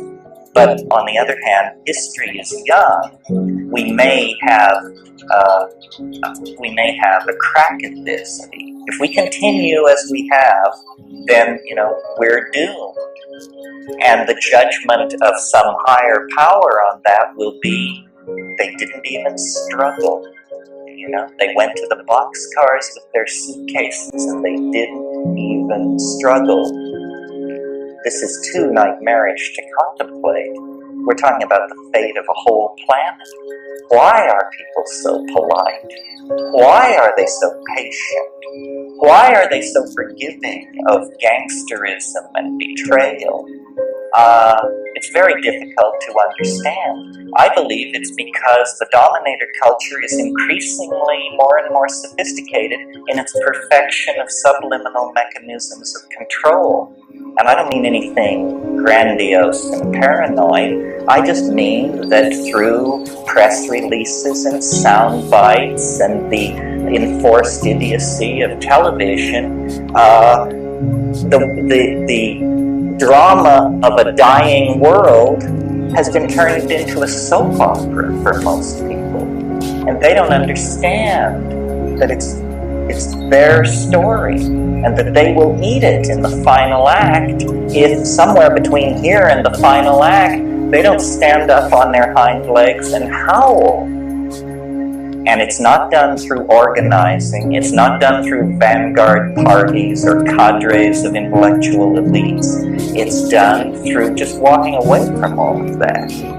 Claiming your identity, claiming your vision, your being, your intuition, and then acting from that without regret, cleanly, without regret. So the serpent is also found in the trees, where the sacred fruit which bears life and nourishment for all the animals is found. And this is why the snake could be perceived as the guardian of the fruit of life, the fruit which humankind evolved, developing knowledge and wisdom, was from eating the fruits of the tree, the juicy fruits of Mother Nature, the fruits of life, which this planet is a garden where the fruit trees grew all around in tropical regions, very temperate, very moderate climate, where the fruit was abundant, and the fruit is the most dense, is the most nutrient dense and most nourishing food on the face of this planet. It's the simplest food to digest. It is the ideal food of humankind. And I've covered this extremely in depth in my articles because it's the simple sugars that are easily digestible, instant energy, passes right through us, cleanses the body, the most highly detoxifying food that we can put in our bodies. If you want to detox your body, eat fruit. It is the fruit of life. This is why the snake is found in the tree with the fruits and guarding the fruit of life. The fruits, the seed of knowledge and wisdom. When we look at the etymology of the word snake, we go to the ancient Hebraic roots for the word snake. The Edenic word is she-nake, pronunciation, she-nake. In other words, she-nake, serpent goddess. It's a feminine word. The Chinese word she is snake, recalls nikush, meaning divination or magic. Snake magic is all about the creature's neurology, as I've already covered. Snake handling has long been associated with magic, from snake charmers in Bombay, India, to medicine men among the Native Americans. Modern medicine men still uses the symbol of the serpent and the pole, the Asclepius, the snake and the pole, just like Moses and his snake and his staff. In other words, his phallic pole, and his serpent, which the serpent represents the goddess. From ancient Greek, the Pythia, Python, which is why today we still find the serpent goddess dancing with her phallic pole. The pole represents the male, where the snake represents the goddess, the female. So the snake represents both the male and the female, the Kundalini serpents, the Ida and the Pingala, which wrap around the Sushumna, or in other words, the midline of the human body, the midline that falls directly between the bilateral symmetry of the human body. Snake is from Anglo-Saxon snaka, or esnaga, Snaga, Sanskrit meaning serpent, the Nagas. And in the spiritual teachings, we have the two Kundalini serpents which intertwine, the Ida and the Pingala, the male and the female energies, which intertwine up the body, which are red, the colors of red and blue, which the red and the blue, when they converge at the middle, makes the purple, which is the unification of red and blue.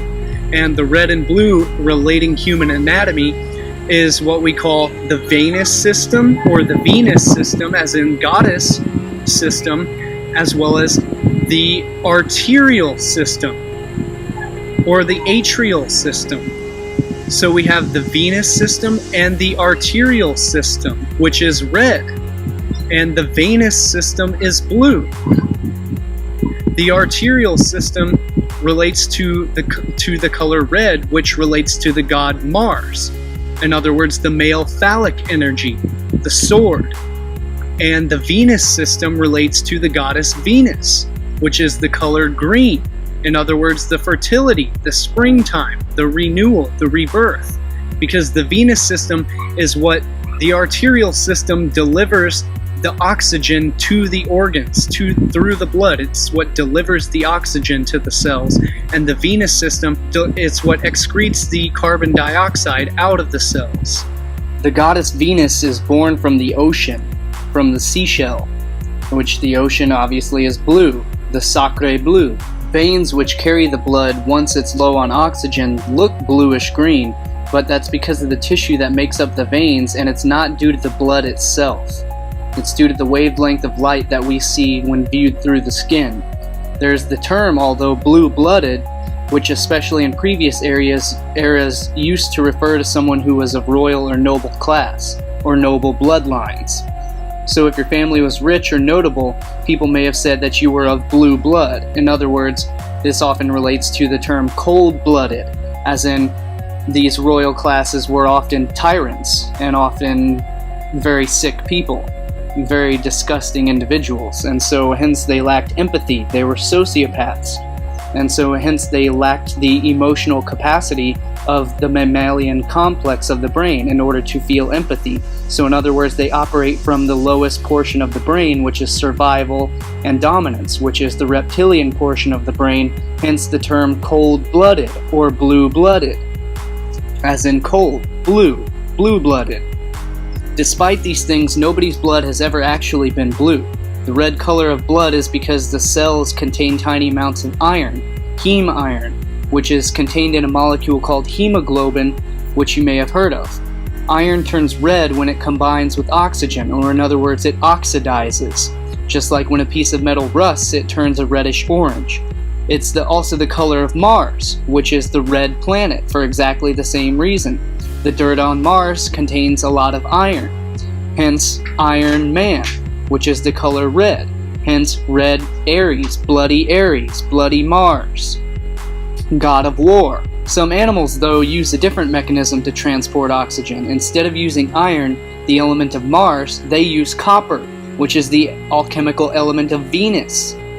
Copper also binds to oxygen, so copper oxidizes a bluish green, and so animals that use copper to transport oxygen have blue blood.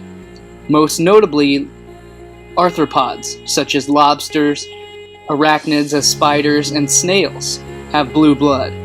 And if you notice the previous etymology that I just did on the etymology of snake, the root word of snake being sneg links to snail. And even the Lithuanian word snake means snail. Hence the link between snail and snake and the blue blood, cold-blooded. So that relates to the red and the blue Kundalini serpents, the male and the female energies in the human body, the arterial and the Venus system. So all of this leads us directly into the anatomy of as above, so below the waist, so below the belt. The correspondence of the sexual organs to what is below the belt to what is above the belt. Again, the pineal gland is the only gland in the one of the only glands in the human body, and it's the only gland in the human head that is unpaired, or in other words, it's asymmetrical, it's azygous. meaning it falls at the direct midline of the bilateral symmetry of the human form. So the only other organs in the human body that fall directly at the direct midline of the human bilateral symmetry is first the pineal gland, then you have the thyroid gland, then you have the thymus gland, and the only other gland that falls directly at the midline of the sushumna, the third pillar of the human body, is the penile gland, or the female clitoris, directly azygously, asymmetrically in the midline of the human body. And now I'm going to cover the direct connections between the pineal gland and the penile glands, female clitoris and the male glands. The glands means acorn in Latin, also used of acorn-shaped things, which is etymologically linked to gland, from Latin glandula, gland of the throat or tonsil, diminutive of glands, meaning acorn, nut, acorn-shaped ball, which I will be getting into here in just a moment in the presentation. Pay attention, notice the shape of these glands, the shape of the organs that I am showing you. Notice the small acorn shape. As I mentioned previously in the presentation, the shape of the omphalos stone, the pine cone or the acorn shape, the Fibonacci phi ratio golden spiral, the hypertrochoid pattern, because this aspect is key. And I'd figure we'll start at the top, basically at the top of the anatomy, to again link what I was describing, again the connection between the pineal gland and the penile glands, as we can obviously see the geometric similarity as well as the obvious symbolic similarity. The same representation, as well as what we can see here at the base of the thalamus. We can see that is where the pineal gland is located, and at the base of the penile glands is where we find the penile frenulum, which in the female anatomy, right here at the base of the glands, of the frenulum of the glands, would be the clitoris. In the female anatomy, what would be called the frenulum clitoridis. And again, as I had just mentioned, how the pineal gland is one of the only azygous glands within the human body, again following the direct midline down the center of the human body, or the sushumna, the midline, the third pillar of the human body, in the direct center of the bilateral symmetry of the left and right halves of the body. So again, one of the only other glands that falls along that midline is, you go all the way down, you've got the thyroid, the thymus, and then in the male anatomy, it goes down to the penile glands, is the only other gland in the male body that falls at the direct midline of the human body. And that corresponds in the female to the clitoris and the uterus. And again, I mentioned previously in the video about the pineal gland and the brainstem, or the pons and the medulla, as well as the thalamus, corresponding to a snake, corresponding to the Uraeus serpent of ancient Egyptian symbolism. And again, the pineal gland being the parietal eye, the snake eye, the eye of the snake, the one-eyed, the all-seeing eye, the one-eyed snake, which again directly corresponds to the penile glands, as well as this looks exactly like the clitoris in the female anatomy. And again, at the frenulum is exactly where the female clitoris would be located. So it's interesting, again, we have the Uraeus serpent, and it's funny how the male serpent, or the male penis, the male snake, excretes something called urea, which is the main component of urine. So you have the Uraeus serpent and the urea. But again, what corresponds to the male also corresponds directly to the female. So again, I just showed a slide with the markings on its hood, which obviously resembles a penis, but what most don't immediately recognize is that it also directly corresponds with the female uterus and the ovaries. So again, what corresponds with the male is exactly correspondent to the female as well. Because again, as I showed just a minute ago, both of the genitalia are exactly the same. There is no difference other than the uterus, which is correspondent to the prostate. But again, the male anatomy is exactly correspondent to the female.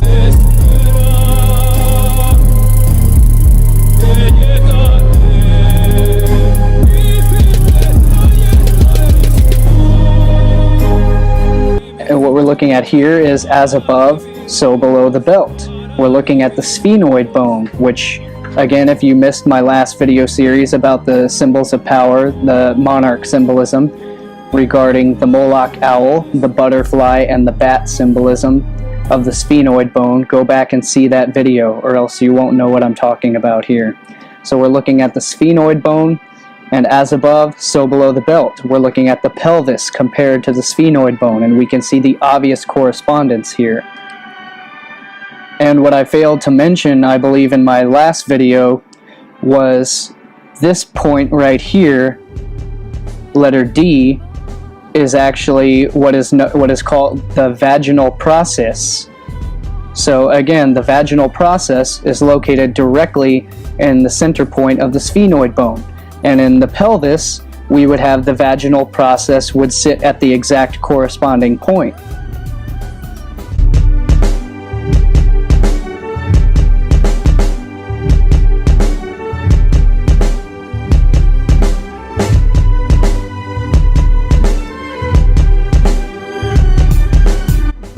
And notice you can even see the two different bone structures also have similar foramen in corresponding locations.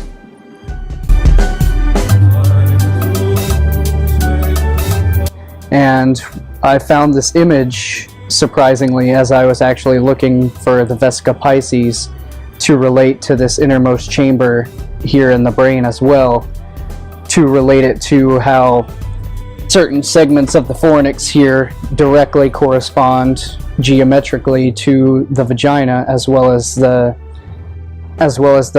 pineal relating to the clitoris. And I'll show that geometry here in a second. But what we can see is the Vesica Pisces here related to the geometry of a butterfly. So again, the Vesica Pisces relating to the innermost chamber here, the first, second, and third ventricles of the optic thalamus.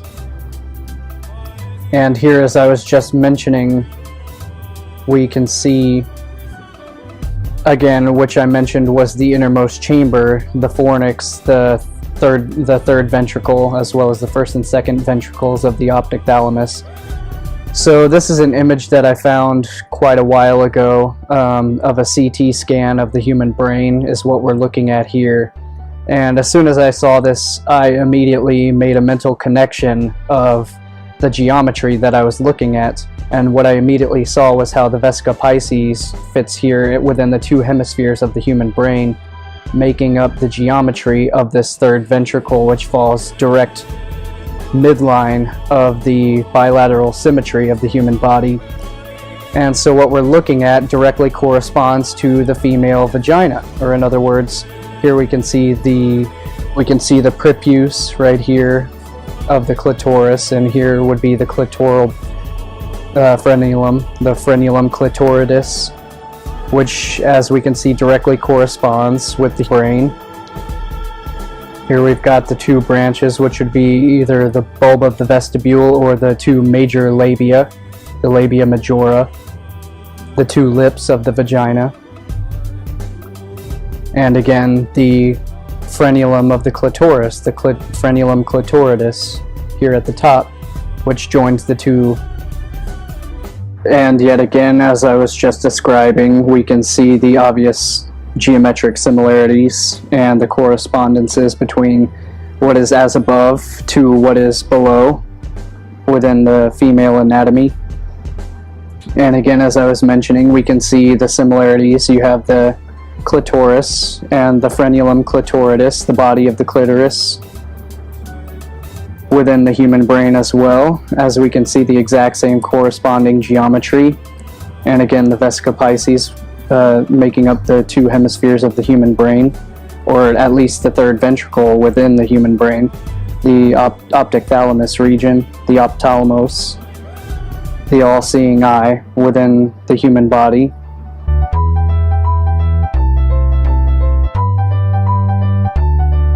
I was wondering if maybe you wanted to get together. I know there's a lot of stuff I'd like to say. Whispering eye. So if you get a chance, give me a call back and we can see each other. I'd love to see you. And our whispering eye. And your whispering eye. All right. Bye. Whispering eye. It means vagina. It means vagina. It's a classy move, man. It means vagina. Yeah. Get your whispering eye in the cab, Ozzy. Where he mentions the vagina, a reference to the vagina, and he calls it a whispering eye. And it's a funny little joke there, but again, you have the all-seeing eye within the human body.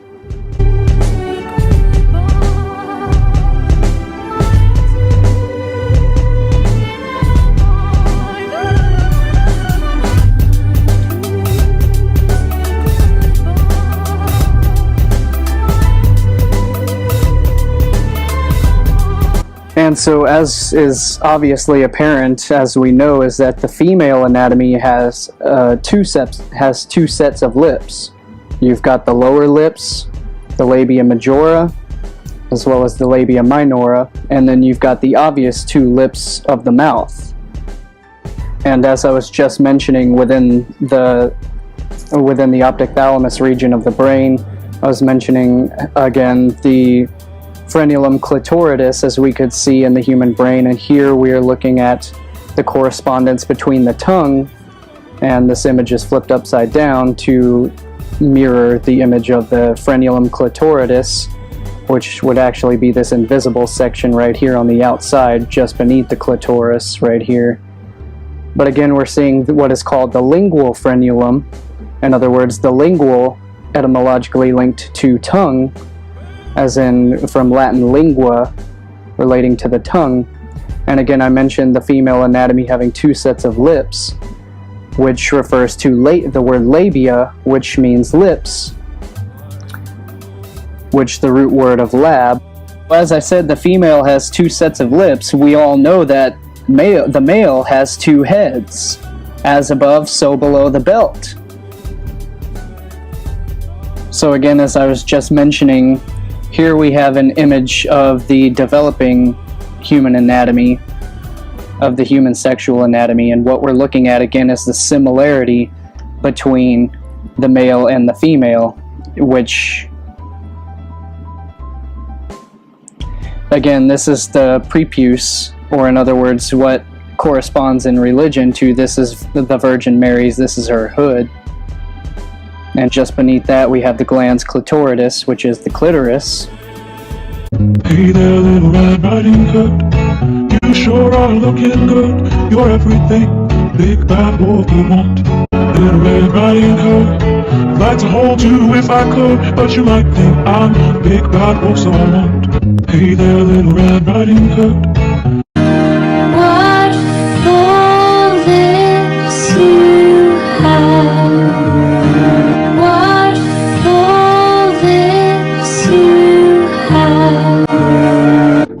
Look at that flesh, pink and plump. Hello, little girl.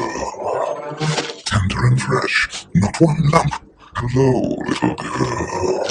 This one's especially lush, delicious. Hello, little girl. What's your rush? You're missing all the flowers.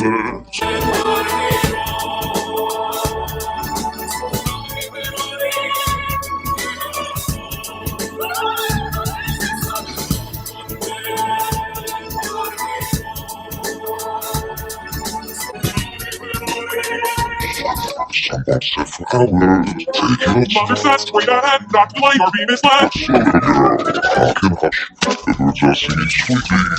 You'll miss the verse completely. You're traveling so fleetly. Grandmother first, then this plump. What is an electrical couple?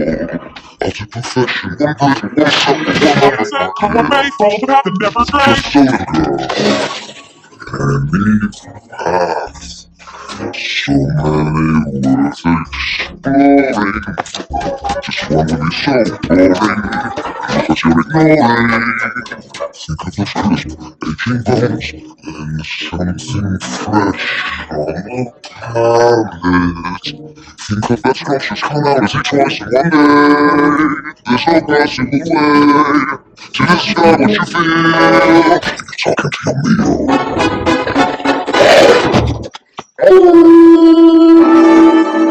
This is her hood. And just beneath that we have the glans clitoris, which is the clitoris. The male glands is corresponding to the female clitoris. So we're looking at the similarity between the two genitalia.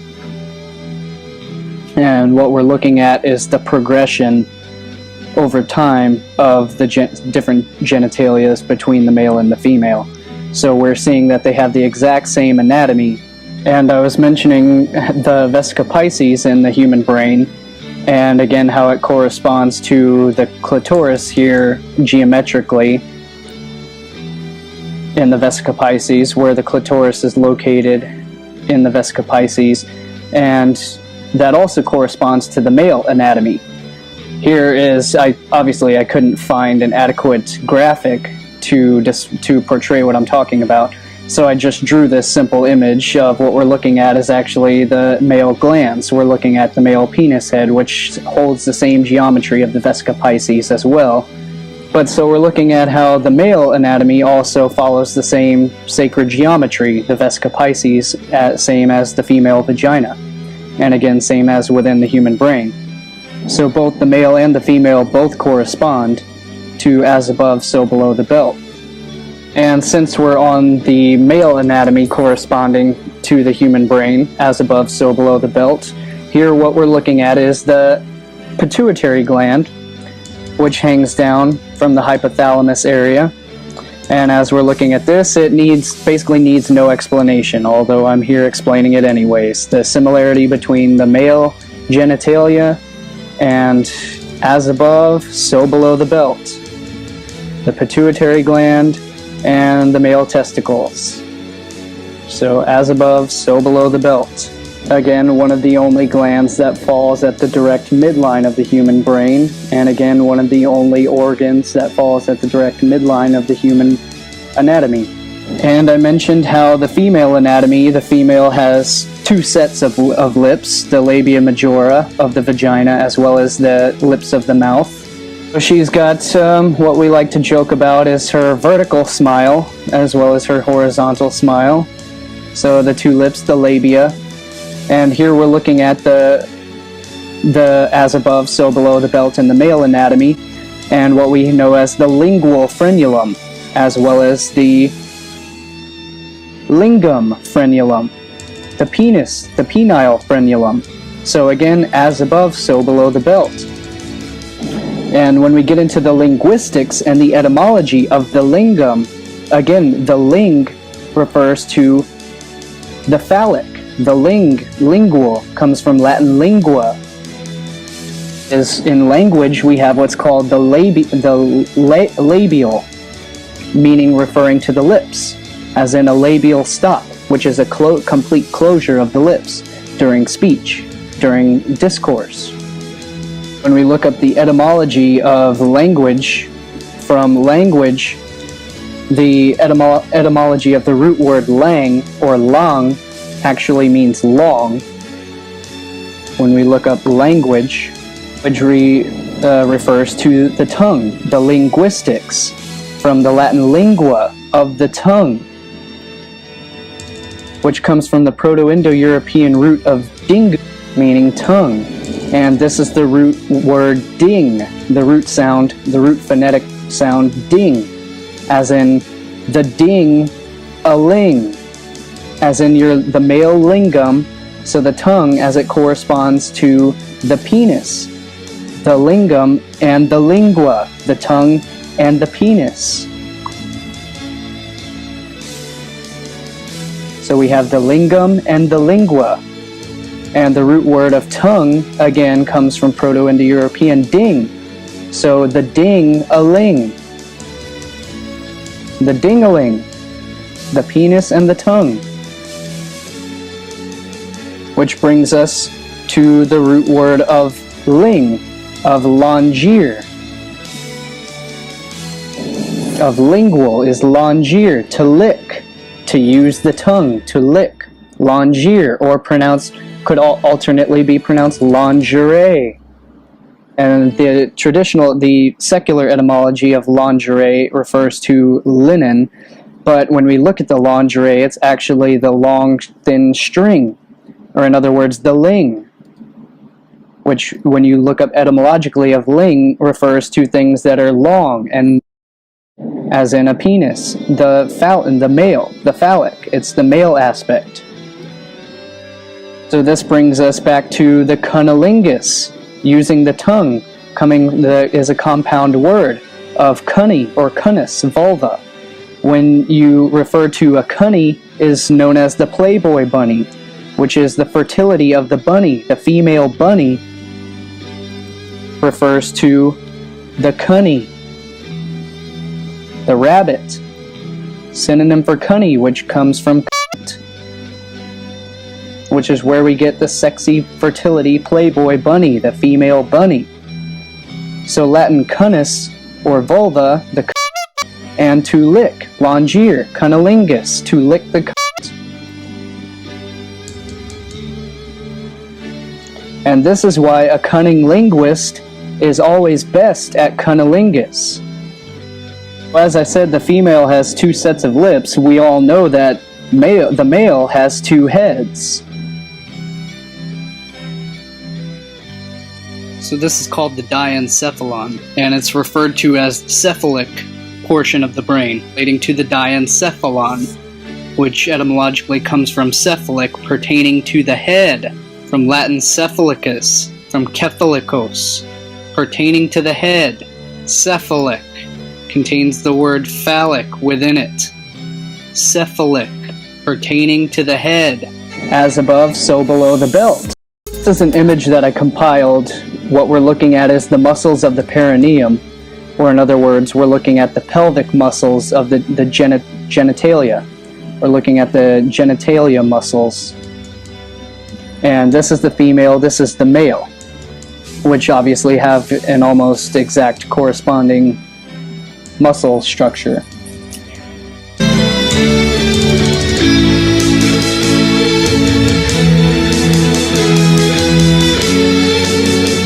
Okay, I got a kick out of this. You're gonna love this. So, I was just covering out the urogenital triangle combined with the anal triangle, and the muscles, perineum, the perineal muscles, are exactly the figure 8 shape. They are the lemniscate, the lemniscus, which the lemniscus is a bundle of nerve endings, which is why it's in the shape of the lemniscate. And the lemniscate, again, is the figure 8 form. And so I got a kick out of this because the lemniscate, the figure 8, is also what's known as the analemma. So I mentioned earlier what we're looking at are called technically, medically called the perineal muscles, but you can alternately pronounce that the perineal muscles. And this is no coincidence, and this is no mistake. And as I'm showing you here, there is a direct link between the muscle's shape as the lemniscus, or in other words, the analemma, and the analemma again covers the cycle of the perennial year. It's the path of the sun throughout the year. The perineal muscles, the perennial muscles. So this is no coincidence. This is astrophysiology at its finest. So the analemma is the path that the sun takes throughout the year. So I had always been wondering previously why it's called an analemma.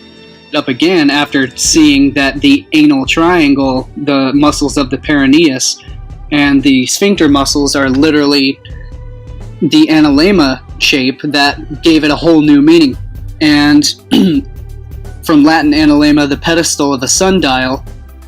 From Greek analemma, prop, support. But it gets interesting when we get to the roots of the word. In other words, from ana, meaning upward. In other words, to lift up. And lambani, to take. So analemma literally means to take up. And as I just showed you the symbol of the Ouroboros, the Leviathan, the lemniscate, the serpent eating its own tail. And this makes me think, it's funny, Analema, the Ouroboros, the snake, the serpent, takes us to Astrolab. And the Astrolab is from medieval Latin, astrolabium. And I find this interesting because, again, as we've already covered, labium means lips. Astrolab is linked to the analema, and it's related to it's a star-taking instrument. Lemma is something received or taken. So what about the anal triangle and the sphincter muscle relates to something received or taken? In other words, to take up. The anal lemma. And I know this is very crude, but it's also very interesting and very crude and very humorous, but very interesting nonetheless. So I think that this definitely went off track, but I had to put this in there because it's interesting. Oh yeah, and so when we look up anal, just to confirm this, from Latin analis, of the anus is the inferior opening of the alimentary canal. From Old French, anus. From Latin anus, meaning a ring, anus. From ano, ring, as in analema. So called for its shape, compare Greek dactylios, anus, literally ring for the finger. Dactylos, finger. The dactyl means finger, hand. So the anus is literally the ring for your finger. So I think that, it's obvious to see the correspondence between the muscle structure of the perineum and how it directly relates to the human form. In other words, I guess you could say this is the larger fractal of what is within. As within, so without. We've got the human structure right here within the human genitalia. And this is why the human sexuality and the sexual organs are so sacred.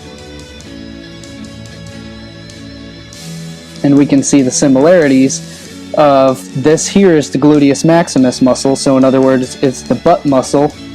And it's in the exact corresponding spot as you sit in meditation or yoga, you sit on your gluteus maximus. And we can see the similarities here, the similar shape between the hands, which when we look deeper into the symbolism of the hands, that is actually the vesica piscis, as I just mentioned, which corresponds to the female anatomy, which corresponds to the female sexuality. Which, if we go in even deeper into the anatomy, corresponds to the Virgin Mary. And in the anatomy, we have the hood, which forms the labia minora. Again, this is what's called the prepuce,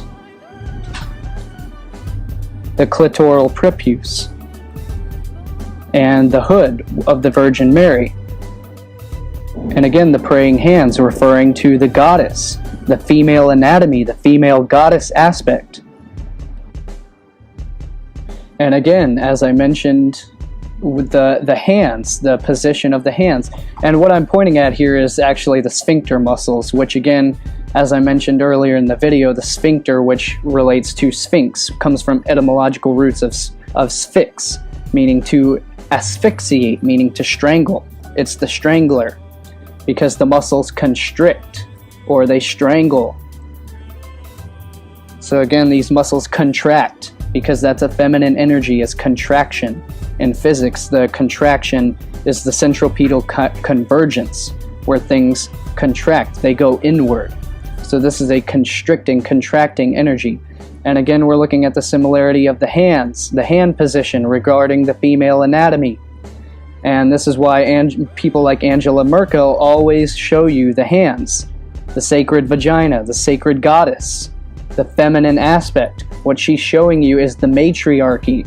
She is showing you the power of the goddess, which it is the matriarchy that holds power behind the patriarchy. The hidden hand is always the goddess behind the patriarchy. It always will be that way. As I've mentioned in my previous videos, everyone knows that the matriarch is always behind the patriarch. Always will be.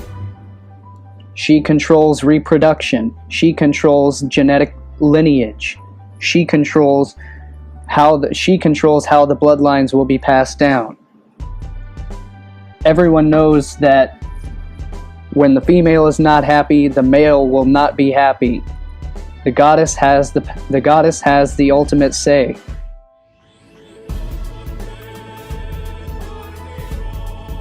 So again, as I've covered throughout this video, is I've included the symbolism of the Masonic arch, or the Royal Arch, as well as the obvious Freemasonic compass, the square and the compass, which is the main, most prominent logo or symbol for Freemasonry.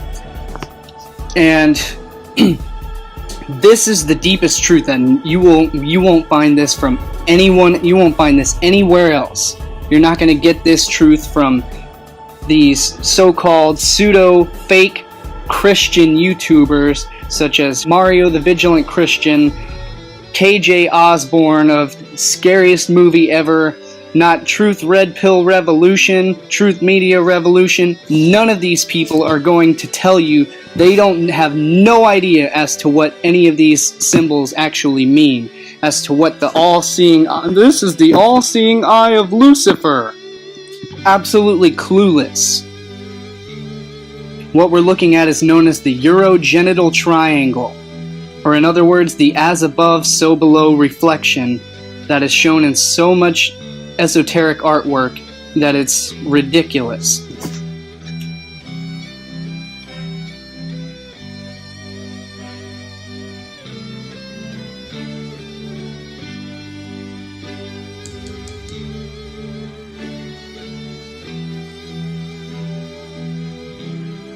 And this is what no one else is going to tell you, is that, as you can see here, we have in the Masonic compass, which draws feminine curves or arcs, you have the arch, or the keystone of the arch, which represents the clitoris, as well as you have the legs of the entire body of the clitoris, making up what's known as the urogenital triangle. And then we have the square down below, which draws phallic straight lines. In other words, it draws angles. And the V is the ruler, and that corresponds to what is known as the anal triangle, which consists of the perineal muscles which attach to the pubic archway, the pubic arch. And in the center we have the gateway, or in other words, the vaginal gateway, from which all life emerges, from the darkness of the womb, the cosmic womb, from which we emerge from a separate realm into this realm. All life is born out of the darkness, comes through the gateway.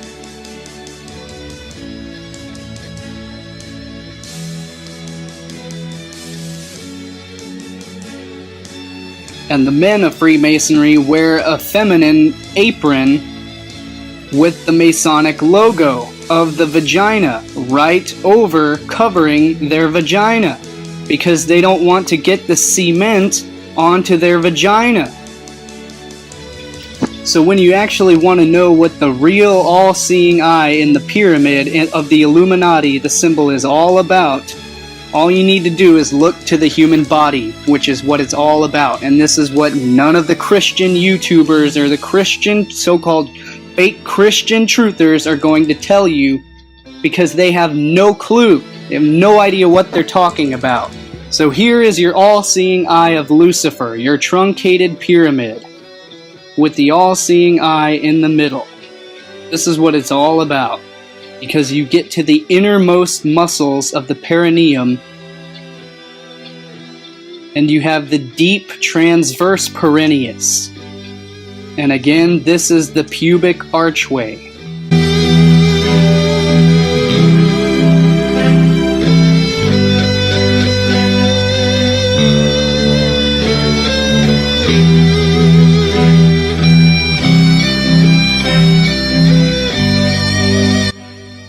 Stedman's medical dictionary describes the innermost layer of the brain as tender mother. The innermost layer, the pia mater, which is Latin, again, tender mother, is a thin, delicate membrane that inspired some early neuroanatomists with a poetical bent to compare the way this membrane envelops the brain to the gentleness of a mother caressing her infant. Note again, the medical dictionary refers to this inner part of the brain as a mother caressing her infant. Does this begin to make sense to you as to who the Virgin Mother is? The outermost layer of the brain matter is called the dura mater, meaning tough mother, and the inner layer, the pia mater, the tender mother, between the two lies a reticulated layer of tissue called the arachnoid, whose appearance reminded one of a spider's web. Arachnoid, the web, the curtain, the veil. It's in the brain, separating the outer from the inner, just as the temple veil separates the inner from the outer. Arachnoid literally in Latin means old spider mother. The Native Americans have legends of Spider Grandmother, who is the creator of heaven, who wove the web of the stars.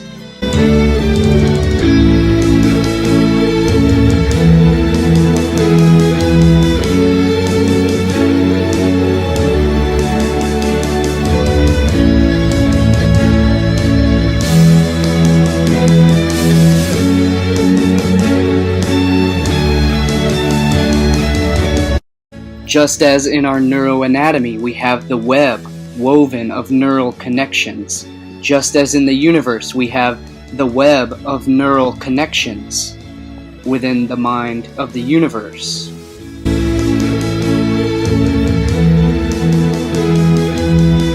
So again, we've covered the meanings of sacred, sacral, as well as the sacral energies, the sacred sacral energies, which revolve around sex, impulse, urges, survival, and the sacral regions, in other words, the sacred sexual regions, the reproductive glands are also where we find the sacred secretions, the secretions of the sacred hormones. Hormone comes from hormone, meaning urge, impulse, instinct.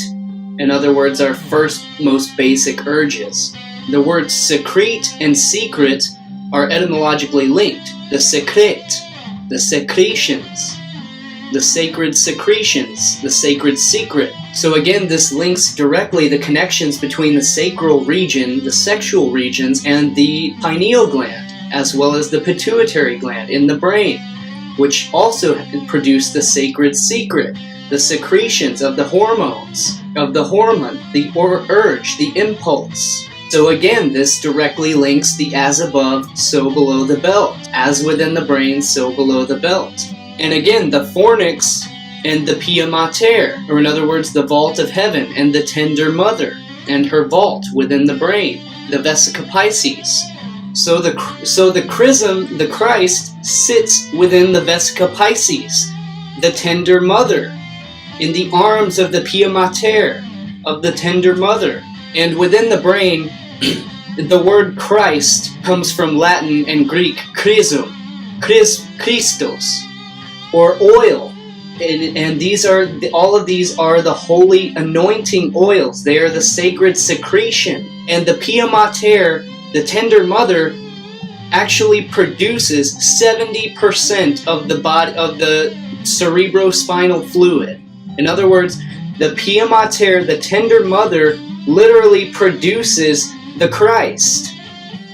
The pia mater literally produces the chrism, the cerebrospinal fluid, the holy, the sacred oil, the anointing oil. Like a thermometer, the cerebrospinal fluid circulates via pressure variations from proper breathing technique and blood pressure.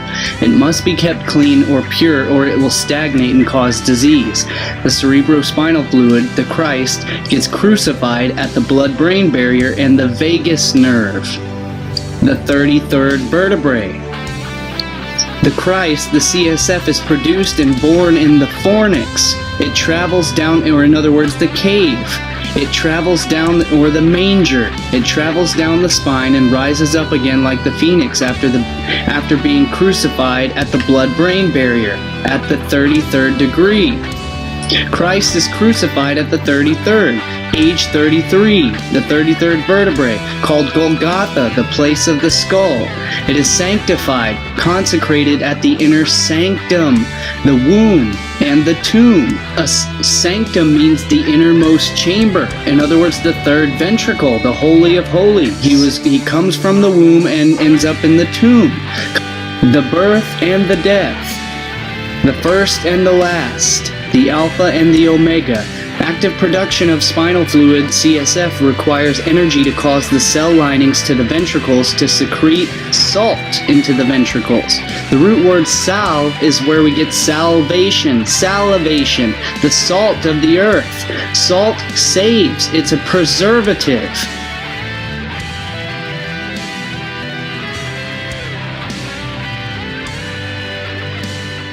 Christ is the anointed one. And you anoint something by anointing it with the sacred fluid, the milk, the cream. This brings us back to Proto-Indo-European root gu, to pour a libation as the root word for God. This is why you have to get down on your knees to receive the sacred cream, to receive the fluid onto your head, to get anointed with the sacred fluid, with the cream, the milk, the oil, to the land of milk and honey. What's the only substance that is sticky like honey, the consistency of honey, and is the color of milk? What is the only substance? It's the sacred secretion. It is the semen, from where we get the words like seminary, seminal. Seminary literally means a breeding ground, from seminarius, meaning of seed, literally from semen. The genitive is seminis, seed. The semen, the seed. The cum, meaning with or together. Meaning school for training priests. Commonly used for any school, but especially academies for young ladies. Literally a breeding ground. And this is why in the Catholic churches, this is why we find the pedophilia. This is why they're always associated with the children and the sex scandals, the pedophilia, trafficking. Most religious terminology and symbology is rooted and stems from the seed or the seminal, literally from the seed of ancient fertility rites, rites of passage, and sex. Because the sacral regions are where the most nerve endings in the body are located. And this is why when you have an orgasm, you have a godly experience. You have a communion with God. A cum-union, with Latin root word cum, does indeed connect etymologically to sex. Latin cum meaning with or together. And the only way that you come is you come with or you come together as one. You become one with God. You come together with your sexual partner. Sure, you can do it individually, but it comes from together. It comes from two, being together or multiple. So it does link etymologically with the word come. And so when you graduate with honors or cum laude, you are indeed graduating or being anointed with the benefits. You are receiving the benefits. You're receiving the blessing. You're reaping the fruits of your labor. Just as the child is the fruit of the woman's labor. You're being anointed with the benefits. The knowledge of all the universe is evil. You keep them away from it through fear. You tell them to fear it at all costs. Therefore, they will never awaken. They will never have knowledge. That is how you control humanity. And as always, thank you guys for taking the time to watch the video. If you're new to my channel, make sure to subscribe to the button down below, hit the bell notification button next to that, and click get notifications for the channel. That way you're not missing any of the future updates. So that way you continue to get notifications from my future videos and my future presentations as well. Hello everyone, my name is Cullen Smith. I'm a published author. Today I would like to introduce you all to my brand new published book, The Hive Mind Invasion of Civilization, a compendium of esoteric science, symbolism, and universal secrets. If you'd like to purchase this book, you can head over to my brand new website that I've set up. It's still very bare bones. There's a lot of work I need to do on the site, but for now it's got the basic things that I need on there until I upload all of my content. You can sign up for the newsletter to receive email updates on all of my posts as I begin to populate the site with all of my archives of articles, books, videos, and films and courses and all of that good stuff. So you'll get notifications as I begin to populate the website with all of my content on it. So that's a good reason to sign up right now, even though there's no content on it yet. But you can pick up my books there. I've got my Hive Mind book. I've also got a couple other titles that I've released for, which are just study aids. They are journals such as Divine Manifestations, a dream journal to log your dream and awakening experiences and to highlight any insights or intuitions that may come to you along your process of growth and exploration of all of this content. I've got a food journal to log your nutritional progress and to log your health and fitness progress as well. And I've got a 50 Days of Gratitude journal as well, and I will be releasing several more titles as well to help expand and explore your own creativity and things of that nature. So these make great gifts for any friends, beloved family, any loved ones. So these are great gifts that you can pick up and also support Lifting the Veil and the work that I do in the process. So feel free and head on over to my brand new website, liftingtheveil.tv. And I will see all of you there. All right, have a great day. Thank you. My name is Cullen Smith. This is Lifting the Veil.